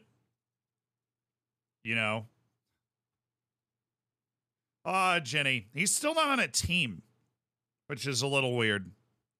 Like, maybe we're all not signing him because everybody else is worried that nobody else is interested. Just like a perpetuating cycle of pain, and Jenny ends up not playing for a team ever again. Good for him. Volks. Oh, yeah, he did sign with a team, though, didn't he? Well, he's got the long throws. Does he have the long, flat bullet? Yep. Long, flat bullet throw. Will Volks. Not enough. Not anymore. Alberto Seri. Oh, look at the physicality. 17 strength, 16 jumping reach. That's my type of striker. Marcelencio Asajas. I mean, look. First team all name any day of the week. We'll keep track of him. He's also a good player. Musa Jawara. Man, you are speedy, huh? I will keep an eye on you. Alejandro Iturbe. That's a good keep. It's a good keeper that would be available for a little more money than we'd like to spend, but Marcus for Kronos. Look, if you're an American and I've never heard of you, it's probably a bad sign. Koji Miyoshi. Nope. Nick Shikes. Shicks.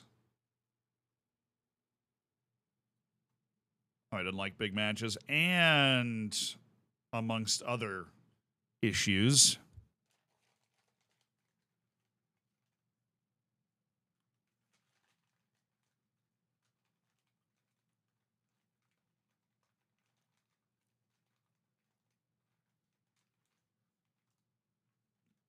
Jenny and FM25 is going to be decent. He's having a good year with Sporting IRL. Nice.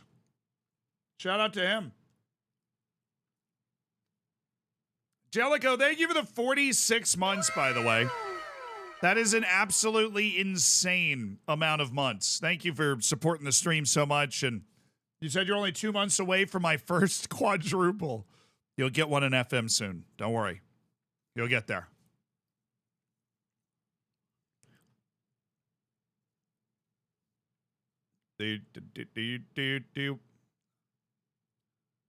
Eric Dyer going to Bayern gives me hope that I can be totally incompetent at my job and get a better one too. You should have already had hope about that after Roberto Martinez got the Portugal job, dude. But if you needed more evidence, you needed more of a ringing endorsement, Yerson Mosquera. What level's Albacete at? They're in the second Spanish league. This guy might be a really good cheap pickup. Henry Hegheim. Avud Plentic. Henrik. I'm looking at just the base attributes of Henrik Hegheim here. Absolutely at the right level. Plays for Brondby.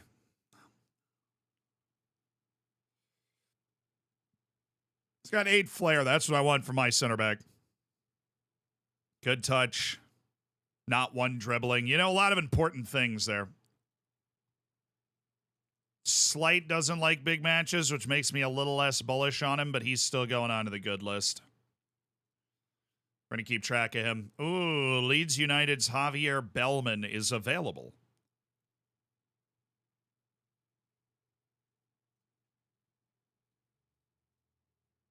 They would want us to pay his entire salary, which is monstrous. What if they let him trial with us for 2 weeks for some reason? Bertug Yildirim. Wow. Who's recommended? Oh, the agent has come to me and said, hey, do you want this striker that's like way too good for you? Just in case you're in. Dude, how is Ernest Poku so bad? He must have fallen off a ton in real life, or he just rolled really low on his potential in this game. Like in this particular save file. Because Ernest Poku used to be like a wonder kid. You would sign Ernest Poku and feel very good about where your team was headed. Now he's being recommended to me in the second division. Stefan Ambrosius. Ooh, Ambrosius has some serious game, actually. Avud Plentic. I think Ambrosius is actually going to kick him all over the yard. Plentic's a bit weak, and Ambrosius is a hog monster. A hog molly. He's got all the strength. Dude, Avod Plentix always manages to stand up pretty well against, like, whoever I compare him to. It's wild. He's so balanced and normal, and he's free, which, like, always gives him the edge. I don't know. They'll probably say no to the trial, but we're the shot. I think Avod Plentix is just actually a good player, guys. I really hate to break the news. The unexciting free signing right at the beginning. Just got it. Hey, Socrates! Thank you for 45 months.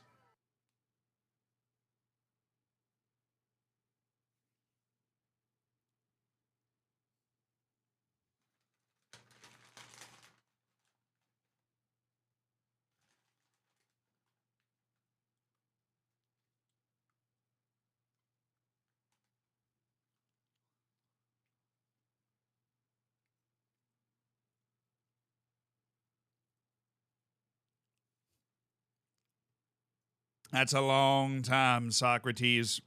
A long time to sit there and think. Hopefully you've come up with some new philosophies by now, dude. It's been a while.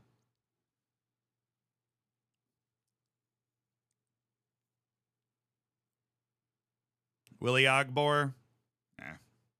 Gonzalo Lodero.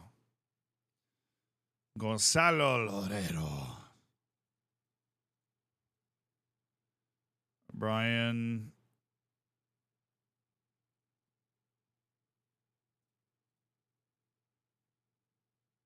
Shea Nunnally. Wow. Just expected that acceleration to be a 16. It's actually an 18. This dude flies. Problematic to keep in front of you. Very problematic.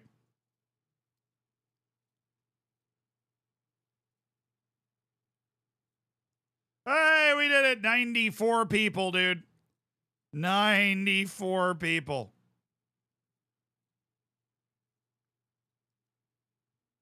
There we go. Just had to make sure that new short list, we weren't keeping those scouting reports up to date on all the end of contract guys, but Yeah, I friggin' figured. But it was worth a shot. We did get one trial for Mr. Robin Jabic. Happens when it's ready. All right, transfer window opens on the 1st. Still haven't looked up who Jimenez is. Totally forgot this signing that we have. Benjamin Jimenez.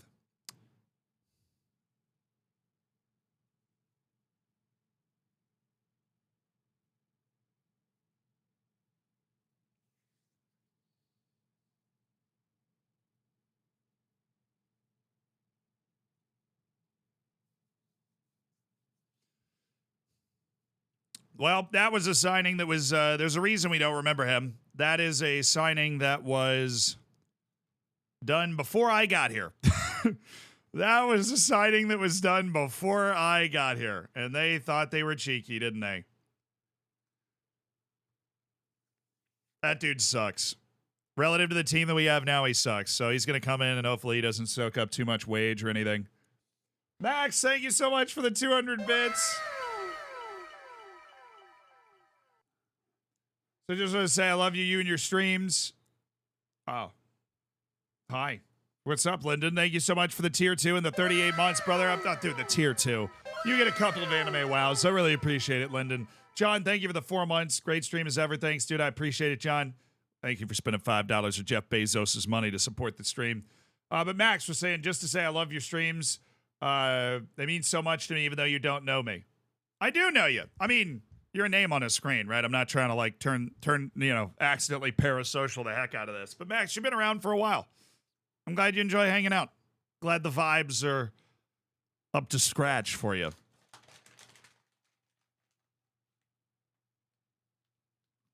What do I think about the Dragusin to Spurs? I mean, they need a center back. And I mean, they're stealing. I think it's a good signing for Tottenham. Is the full final opinion there? I think it's a good signing for Tottenham. That's that. Mate ball is absolutely dude. Mate ball, love that.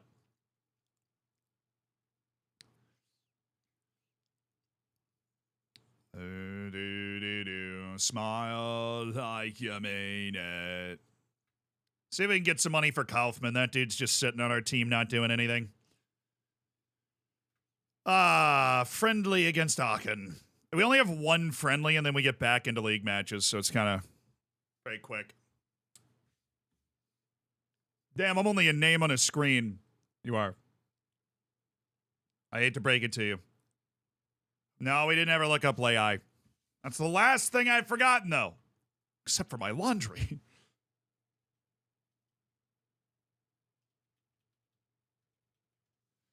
Surest way to do it, because I can never remember how to spell either part of his name. He is playing at Ferencváros, so he's having a good time. He has been at Ferencváros mostly in their B team for the entirety of the save. They picked him up for free from Velez Mostar.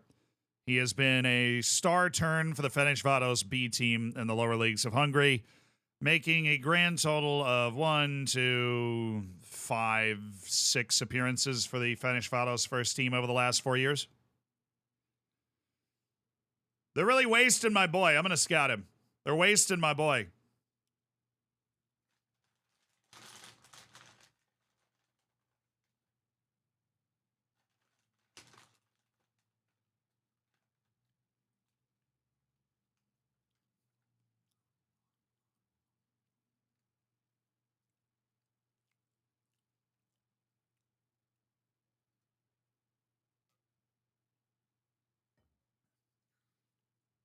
It's nice that he's not homesick. Yeah, I mean, look. Like, I should have come someplace that speaks English. His Solomon Islands and all would have helped him make the adjustment, but he didn't do that. He paid for it. I think Lei's agent sucks. That's my 2 cents. Like, I have no inside information. He might not suck, but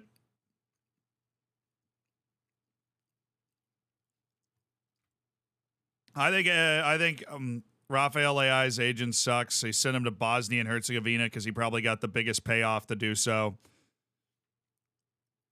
You know, that sucks.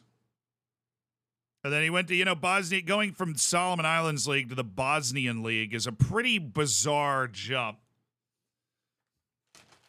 I'm not surprised he got homesick, right? That's a pretty big cultural difference.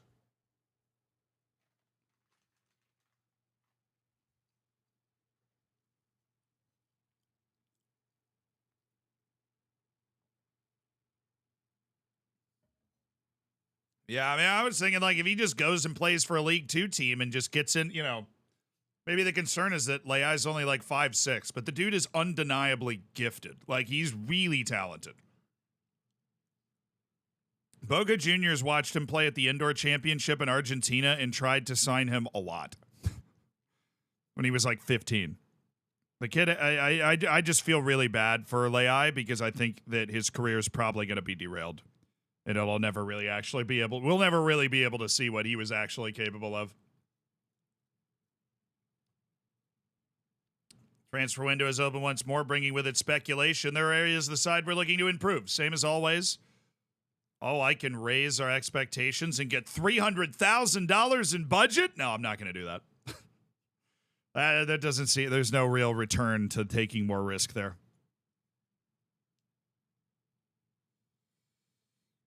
Sorry, who? Rafael Leai. He's the best player Solomon Islands has ever produced. And they're thinking, yeah, sure, he's not that good. No, I mean, this kid is... I've been keeping track of him for years because he's definitely that good. Oh, yeah, I accidentally requested a... No. Wow, Bjorn Ingles is retiring, but just managed to add something to his game. That is impressive. I know. She knows. Yeah, we'll probably need a defensive midfielder as well.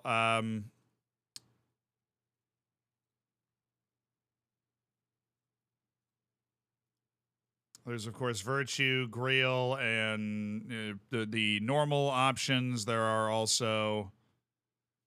Blended Reese didn't quite. Jorge Murugata is probably the guy we would want to bring in. He's got good passing, very good defensive screener, fits into our play style. Contract coming up at the end of the year makes him a much more cheap acquisition.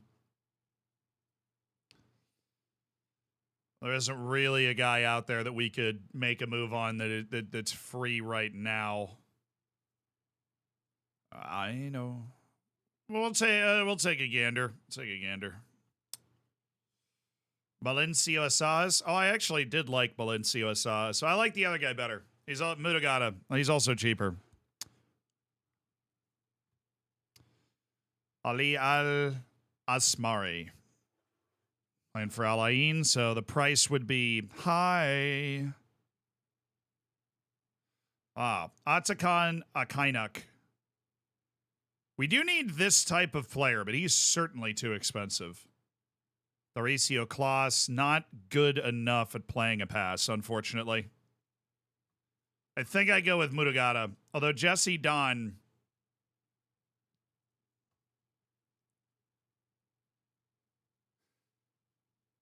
Horsemeat, thank you for the 13 months. Real quiet right now. Gary from the comments section. I always like to have fun with stuff like that.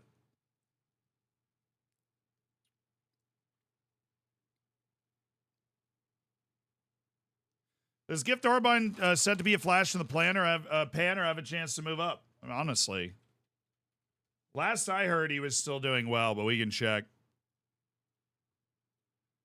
I believe he is... Oh, he's cooled off. Oh, no, he's been unbelievable in the Conference League.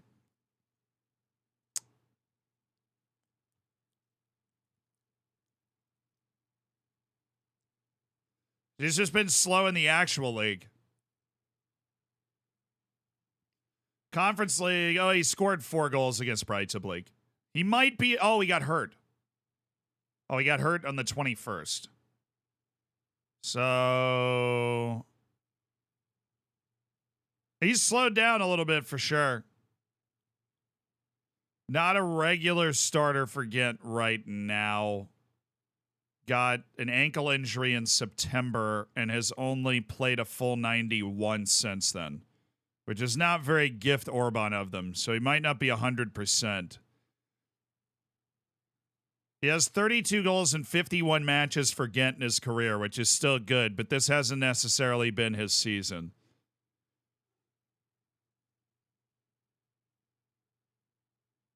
Their last 3 matches in the group stage, he did drop, play a full 90 minutes each time and drop 4 goals. So, yeah, so he's not as hot as he was, but it would have been stunning if he stayed as hot as he was. You know what I mean? It would have been absolutely stunning if he stayed that good. So he's cooled off. Now he's just a rotational. He's still the starting striker for Ghent, it seems, the way they've set it all up, but. All right, we'll let old assistant coach select whoever they want against Aachen in the friendly, and then we've got our league match on the 8th that we better be ready for. Burmeister leaves on the 5th, and the transfer that was agreed some time ago to get us over $1 million for our rotational midfielder, which is a deal we've always got to take, but as somebody pointed out, we probably are going to want to replace him in the aggregate, man, at defensive midfield. I'm untouchable, baby. That's what I'm talking about. Everything will be all right. Holy Moses. It's not real. It's a fake game.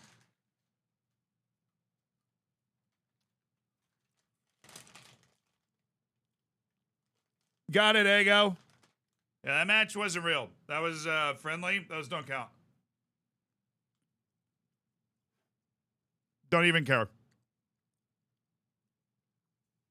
Literally don't even care. Not even figuratively, I don't even care.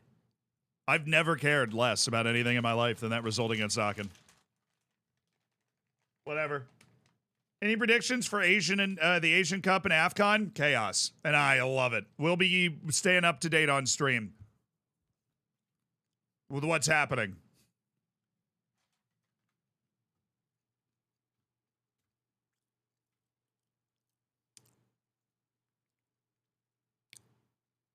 No. Crummentown, no. That's a terrible offer. That's a terrible offer for Tino Kaufman.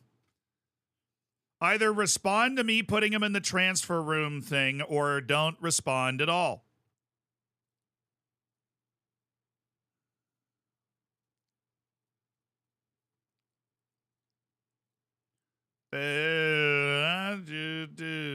Okay. I know who we're going after now. Erwin Saavedra. No. He's still good, man. All Erwin's still good.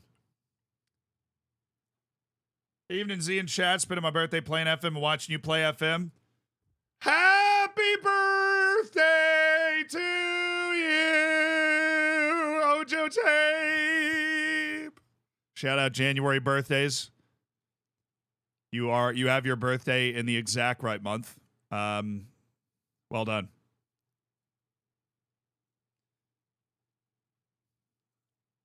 All right, I like this guy. He is smart. He plays stuff well. His contract's running out in 6 months. Actually, it's running out in a year. Right. Running out in exactly a year, so he should be able to stick a purchase for almost nothing, and that's right. We're stealing him from Cusco for, I will negotiate this, $22,500.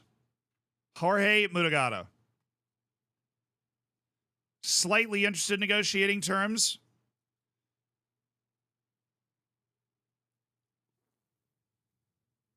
Well, he's old. He's not worth a lot of money anyways. Let's give him a non-promotion and relegation release clause. He wants $686. The foreign mandatory is $467, which I expected to pay, but $686 is absurd. 686 is really high. Dude, I gave you great release clauses. Are you serious? But you're the one I want. You're not going to make the team of the year, but I'll give you the option to make the team, the chance to make the team of the year.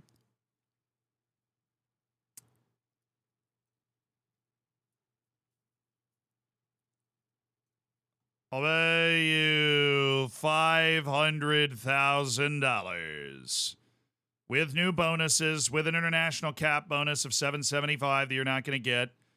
And if we win the Eredivisie, excluding the current season, you get $100,000, which we'll probably win it this year.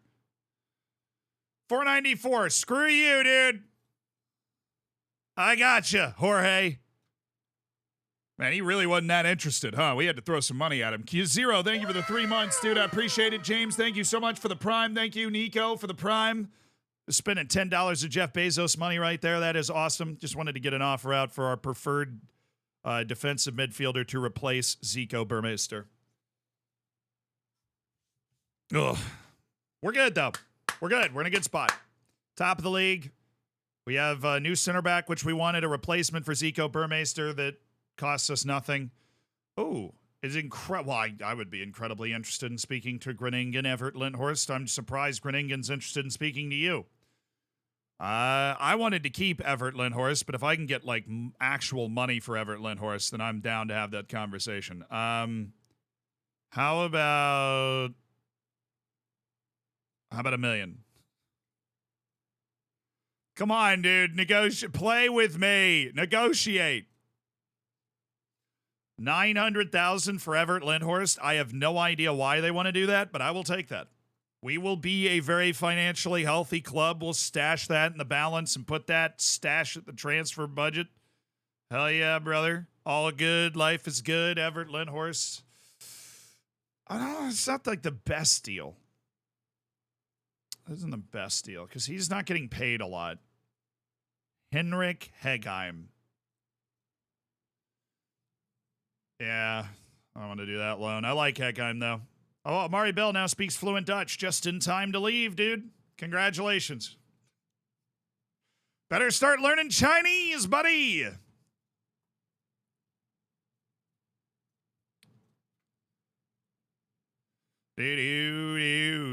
Just kidding, Amari. You probably have plenty of teams that want you to be there. Just also kidding. Apparently not. Kortsmit really wants to find a new club, from what I understand. Old Prince Dubé. Let's try a little unspecified offer out then. Really surprised nobody's after Amari Bell. Oh, goodness. His contract's through the end of next year. That makes this unfortunate. Selling team salary contribution. I will pay $26,000 of his wage through the end of next year. And I'm going to hire an intermediary to sell Kortsmit because it's very clear nobody wants to sign Roy Kortsmit.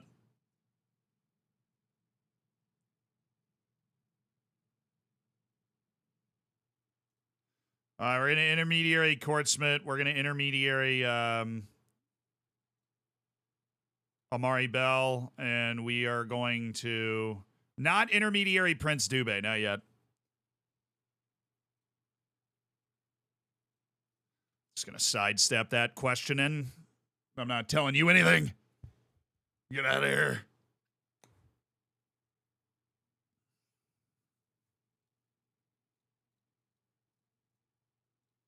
Yeah, he only bruised his ankle. If Lindhorst actually like blew something out and we didn't get our $900,000 from Groningen, I would have been upset. But we're gonna need another defensive midfielder because of that. We're gonna need two. Muruaga's coming in, 29-year-old for the Peruvian League because we know game. Who's this? Ralaleuve, a semi-pro team in the Belgian Challenger League. All I care about is that you pay the entirety of his wage and that he's not in the locker room. You do that, and that's fine because Kortsmit's contract comes up at the end of this year, so it just allows him to leave and work on his game. Mari Bell, we've immediately gotten some offers here. Some loan offers. We got some nice wage percentage. Oh, no way! Dude, I told him to start working on his Chinese, and it's literally a Chinese team that's like, yes. Please say yes. I didn't say that. I did not just do that. I did not just do that. I didn't do that. That wasn't me. I didn't do it. Would have never done that. Would have never done that. Dude, I would have never. Oh, that would have been so dumb if I had done that. I totally wouldn't do that. Totally would not have done that.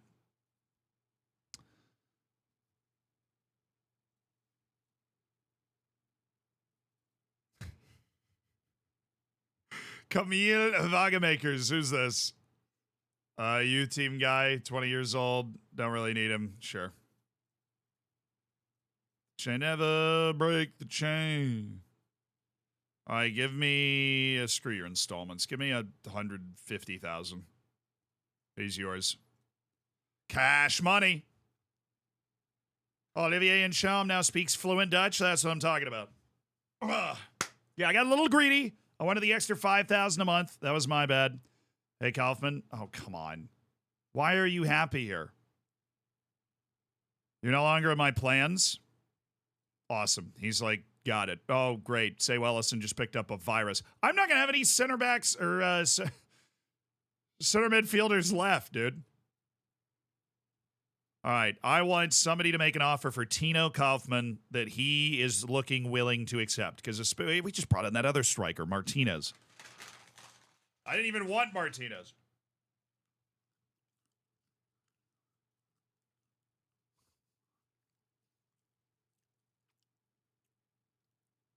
Sorry, Jimenez.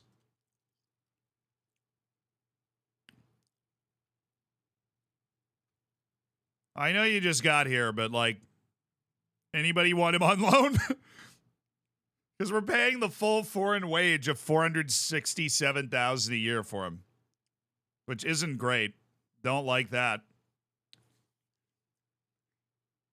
Oh, recommended player for 1.7 million, Gorka Guruzeta. Hello. I'm assuming we're kind of at a level where the trials aren't going to make a lot of sense anymore, but maybe. Nathan Joan can play more of a defensive midfield role if needed. Augustine Hausch. Peter Vindal. Okay, you look like a decent player. Mohammed Afkir.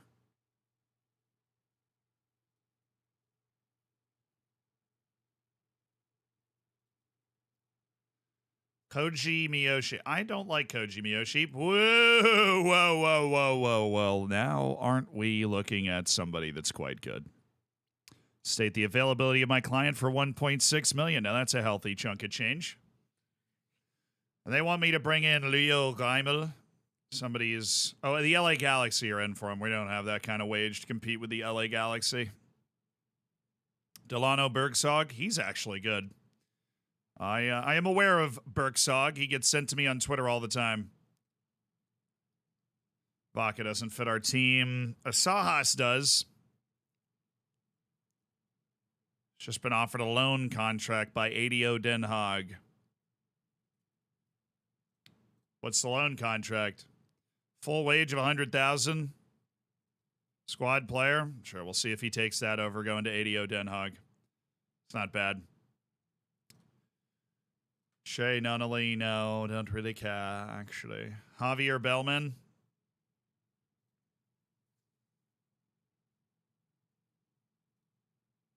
Keep an eye on him. Keep an eye on him. Oh, dude, what? AZ had a 30% sell on. Dang it, they got 120,000 from the Zico Burmeister deal. It's all right. Money just hit our account. Life is good. That whole glitch where it says they've relinquished the control of player sales like every time. Loan approach for Yerson Mascara. There's loans available for this guy? Oh, they're not getting him. Amari Bell. The Chinese team did not come back in for him, dude. No way. That was a one-time ticket to China there for Amari Bell. Henrik Eggheim. A lot of loan offers. Thank you. Roy Kortsmith. I'm going to go ahead and take that deal and get rid of the loan deal. I suppose neither really matters, but loan would be nice. Just not have you on the books of my club anymore. Have you gone. Have you in the wind. Okay, you three. And center back in. Evud Plintic. Very sound signing. Very good center back. Immediately steps into the starting 11. Shouldn't be a big adaptability issue. Dude's from Belgium, right next door. I think he was already playing in the Dutch league system somewhere, so we're happy to have him. Oh, Dubé up. Let's go, dude. No!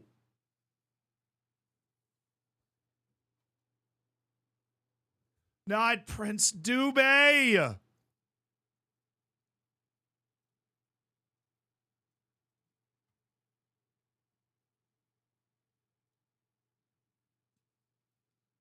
Floris and Jave. Oh, he hates big matches too. We'll just let that expire. Sekou Kamara. Let that expire. Stefan Schwab.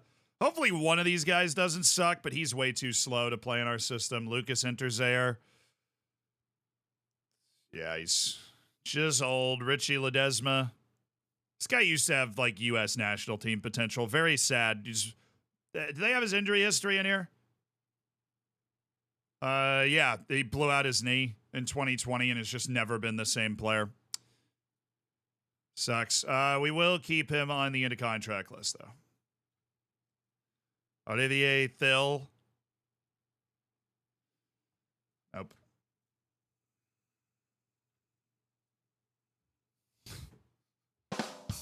Nice. Singaris. He's not bad, actually. Chari Singaris. Could be a guy. He's not a good defender. He's not a particularly gifted passer, but he's a decent athlete with a decent understanding of the game who can kind of just play his way through everything. We'll keep him on that list. Juninho Bacuna ends up not actually being that good. So no more Juninho Bacuna. He's fallen off. He's fallen off. He plays a couple different positions. He plays them fairly well, but he's just not a very good player. Alexei Savalievs, Kiyosuke Tagawa. Surprised you got into the team, dude.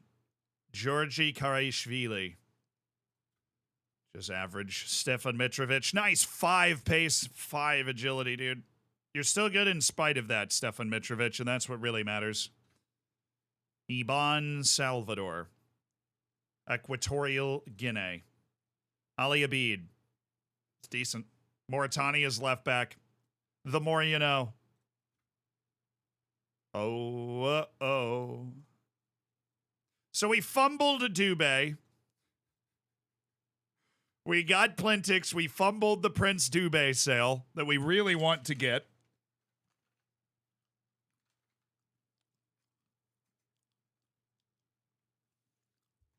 Jeff, I'm giving you a B+ just because I've heard that one before, but that is a very good dad joke. That is a high-quality dad joke. Oh, Javier Bellman just got an offer from Wrexham. They're ruining the game. They're ruining the game. You know how you liked them until now. Now they're ruining the game. See.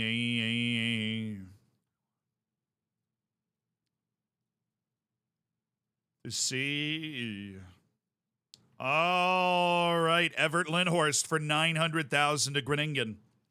This is a wild transfer. I don't know how that happened, but I will take the $900,000 for my backup defensive midfielder and use that as an opportunity to try and upgrade the defensive midfield spot. Dude, why do we have 30% sell-ons for every transfer? How is Go Ahead Eagles getting $275,000 from that sale? I've made us so financially healthy, though. Gilles Jean is off to Jeju United. Dude's headed to South Korea somehow. We appreciate it. That's $61,000 in the wage off the books. It's more than what Everett Lindhorst was getting paid. It's basically Everett Lindhorst's contract. Oh. All right. Financially, obviously, we're feeling pretty good about ourselves. Active transfers in Marcelencio Isajas and Jorge Muduraga are there. But what I'm telling you is I would love a transfer listed or loan listed defensive midfielder that brings even more to the table that I happen to know about, who's got some serious game. Perhaps an Ignacio Gutierrez. Hates big matches, so maybe not. Charlie Crew, nope, not good. Aegon Alesi. Thought that was a Targaryen name, but I guess we're just giving those to everybody now. Abu Kouassi. Marcelencio Isajas, who we're already working on bringing in.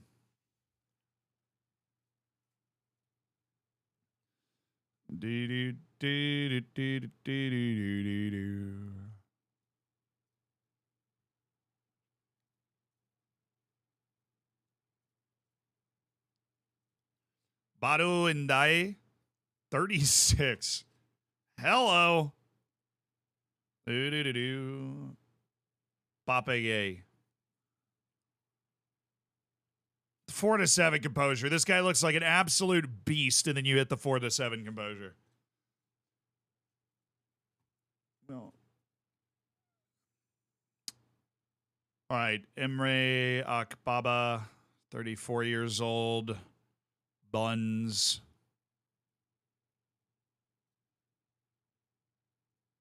All right, I'm intrigued by Papagay. Frosinone lad here.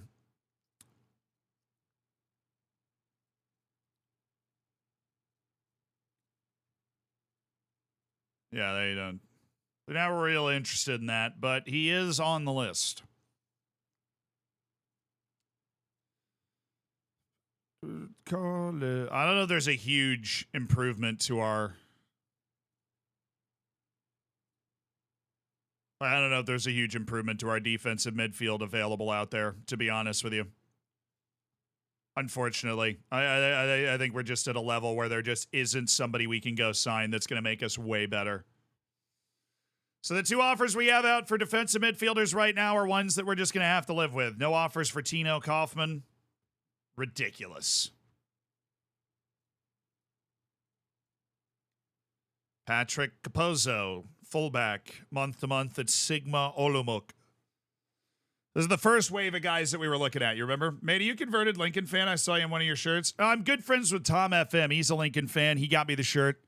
So personally, I'm not like a home and away Lincoln fan, but I'm friends with Tom. And if Lincoln does well, Tom's happy. So I hope they do well in that sense.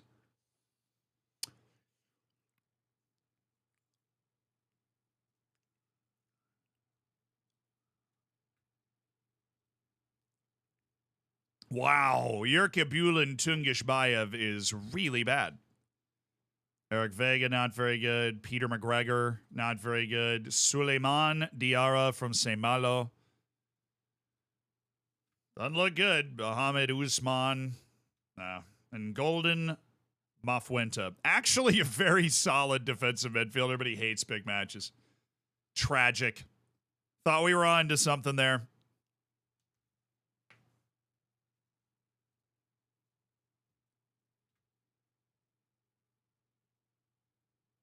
All right, winter break in our insane scouting run and trial system. I think we basically...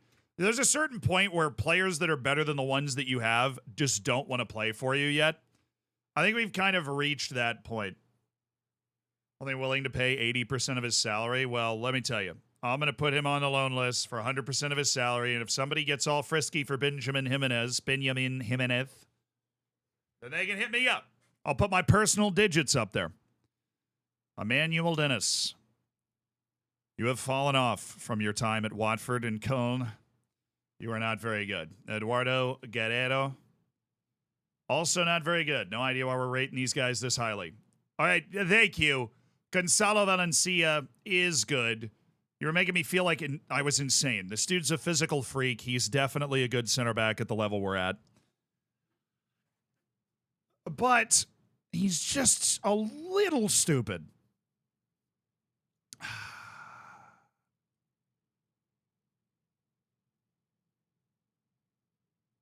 We're missing a bad boy? Yeah, we've not gotten anywhere near our bad boy quota. He's just a little 9 concentration and composure, anticipation and decisions at 10, right? Like just a little dumb. But we'll keep an eye on him. We'll at least keep updated on his news. Etienne Amanito. We liked Etienne Amanito. Togolese winger from Göteborg, but we got better players on our team right now. Robert Gayani, you are way too unathletic. Gote Intigni. Mohammed Haji. And Mehdi Chowdhury. Honestly, for a Bangladeshi player, that is very, very accomplished. All right, Camille Vagamakers, a youth team player, has been sold for $150,000 out of absolutely nowhere. We're just finding money on our team. We've got $7.3 million in a positive balance, which is incredible in January. So normally you get your checks at the end of the year. For a team that was relegated and had the board in control of transfers when I got here, we have turned this club around completely. Completely, Chad. I'm telling you. We're on to something.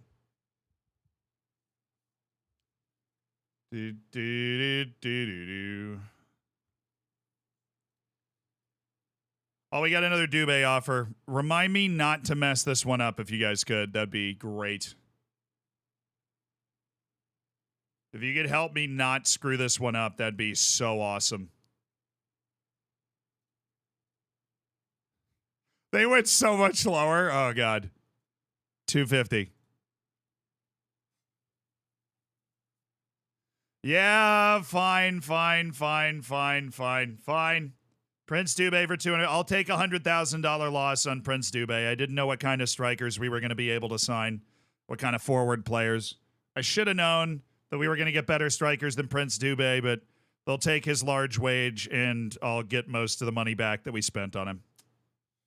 Wasn't the best deal that we made to get him in at the beginning of the year. I don't usually take a loss on a transfer, but we'll take that one.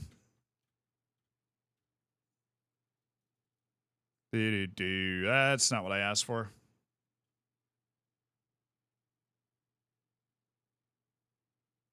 There still is a transfer in for Amari Bell, right? Yeah, the one to Athens Kalatea.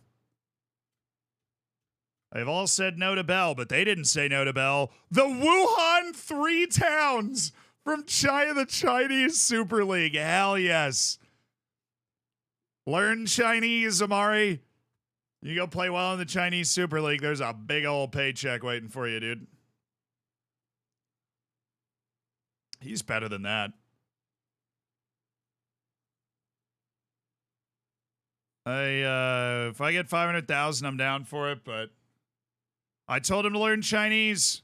He didn't believe me. You know what I'm saying? He didn't believe me.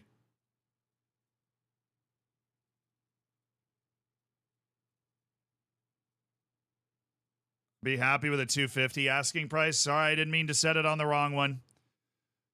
All right, chat. Oh.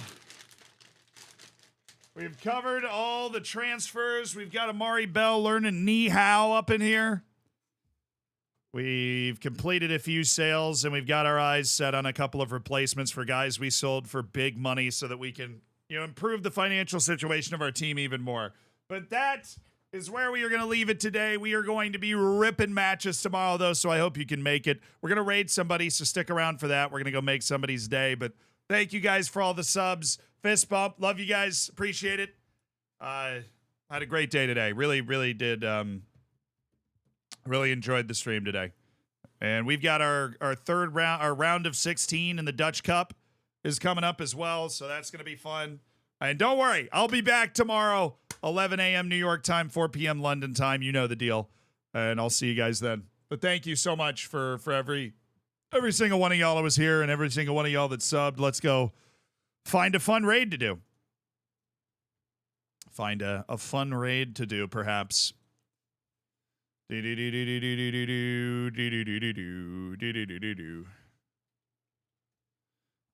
thinking maybe we raid.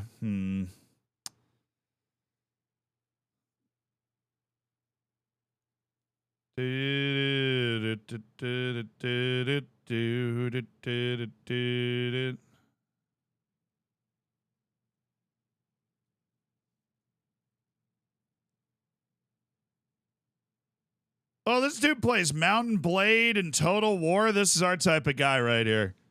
He's playing Football Manager right now, but his bio says he plays Mountain Blade. He plays Total War. That's what I'm talking about. Hell yeah, he does. All right, guys. I'll see you tomorrow. We had a short video come out today. If you haven't seen it on YouTube yet, you can check that out. And we had a video come out Wednesday morning as well, titled "How I Became a Football Manager God." You can check that one out too. We're not going to be able to spam this guy. He has followers only chat on, but follow him anyways. We always recommend that when we go in with a raid.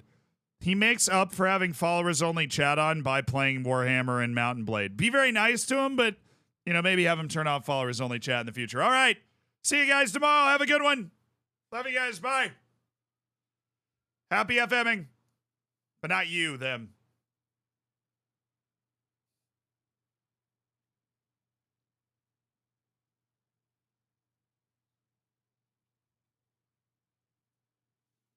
Alrighty. Word of the day. Mangle. M-A-N-G-L-E, mangle. To mangle something is to ruin it due to carelessness or a lack of skill. Mangle can also mean to injure or damage something or someone severely by cutting, tearing, or crushing. Half remembering a joke from her favorite sitcom, Allie mangled the punchline, but honestly, this made it even funnier. It's a good word. I actually use it day to day. I'll see you guys tomorrow. Have a good one.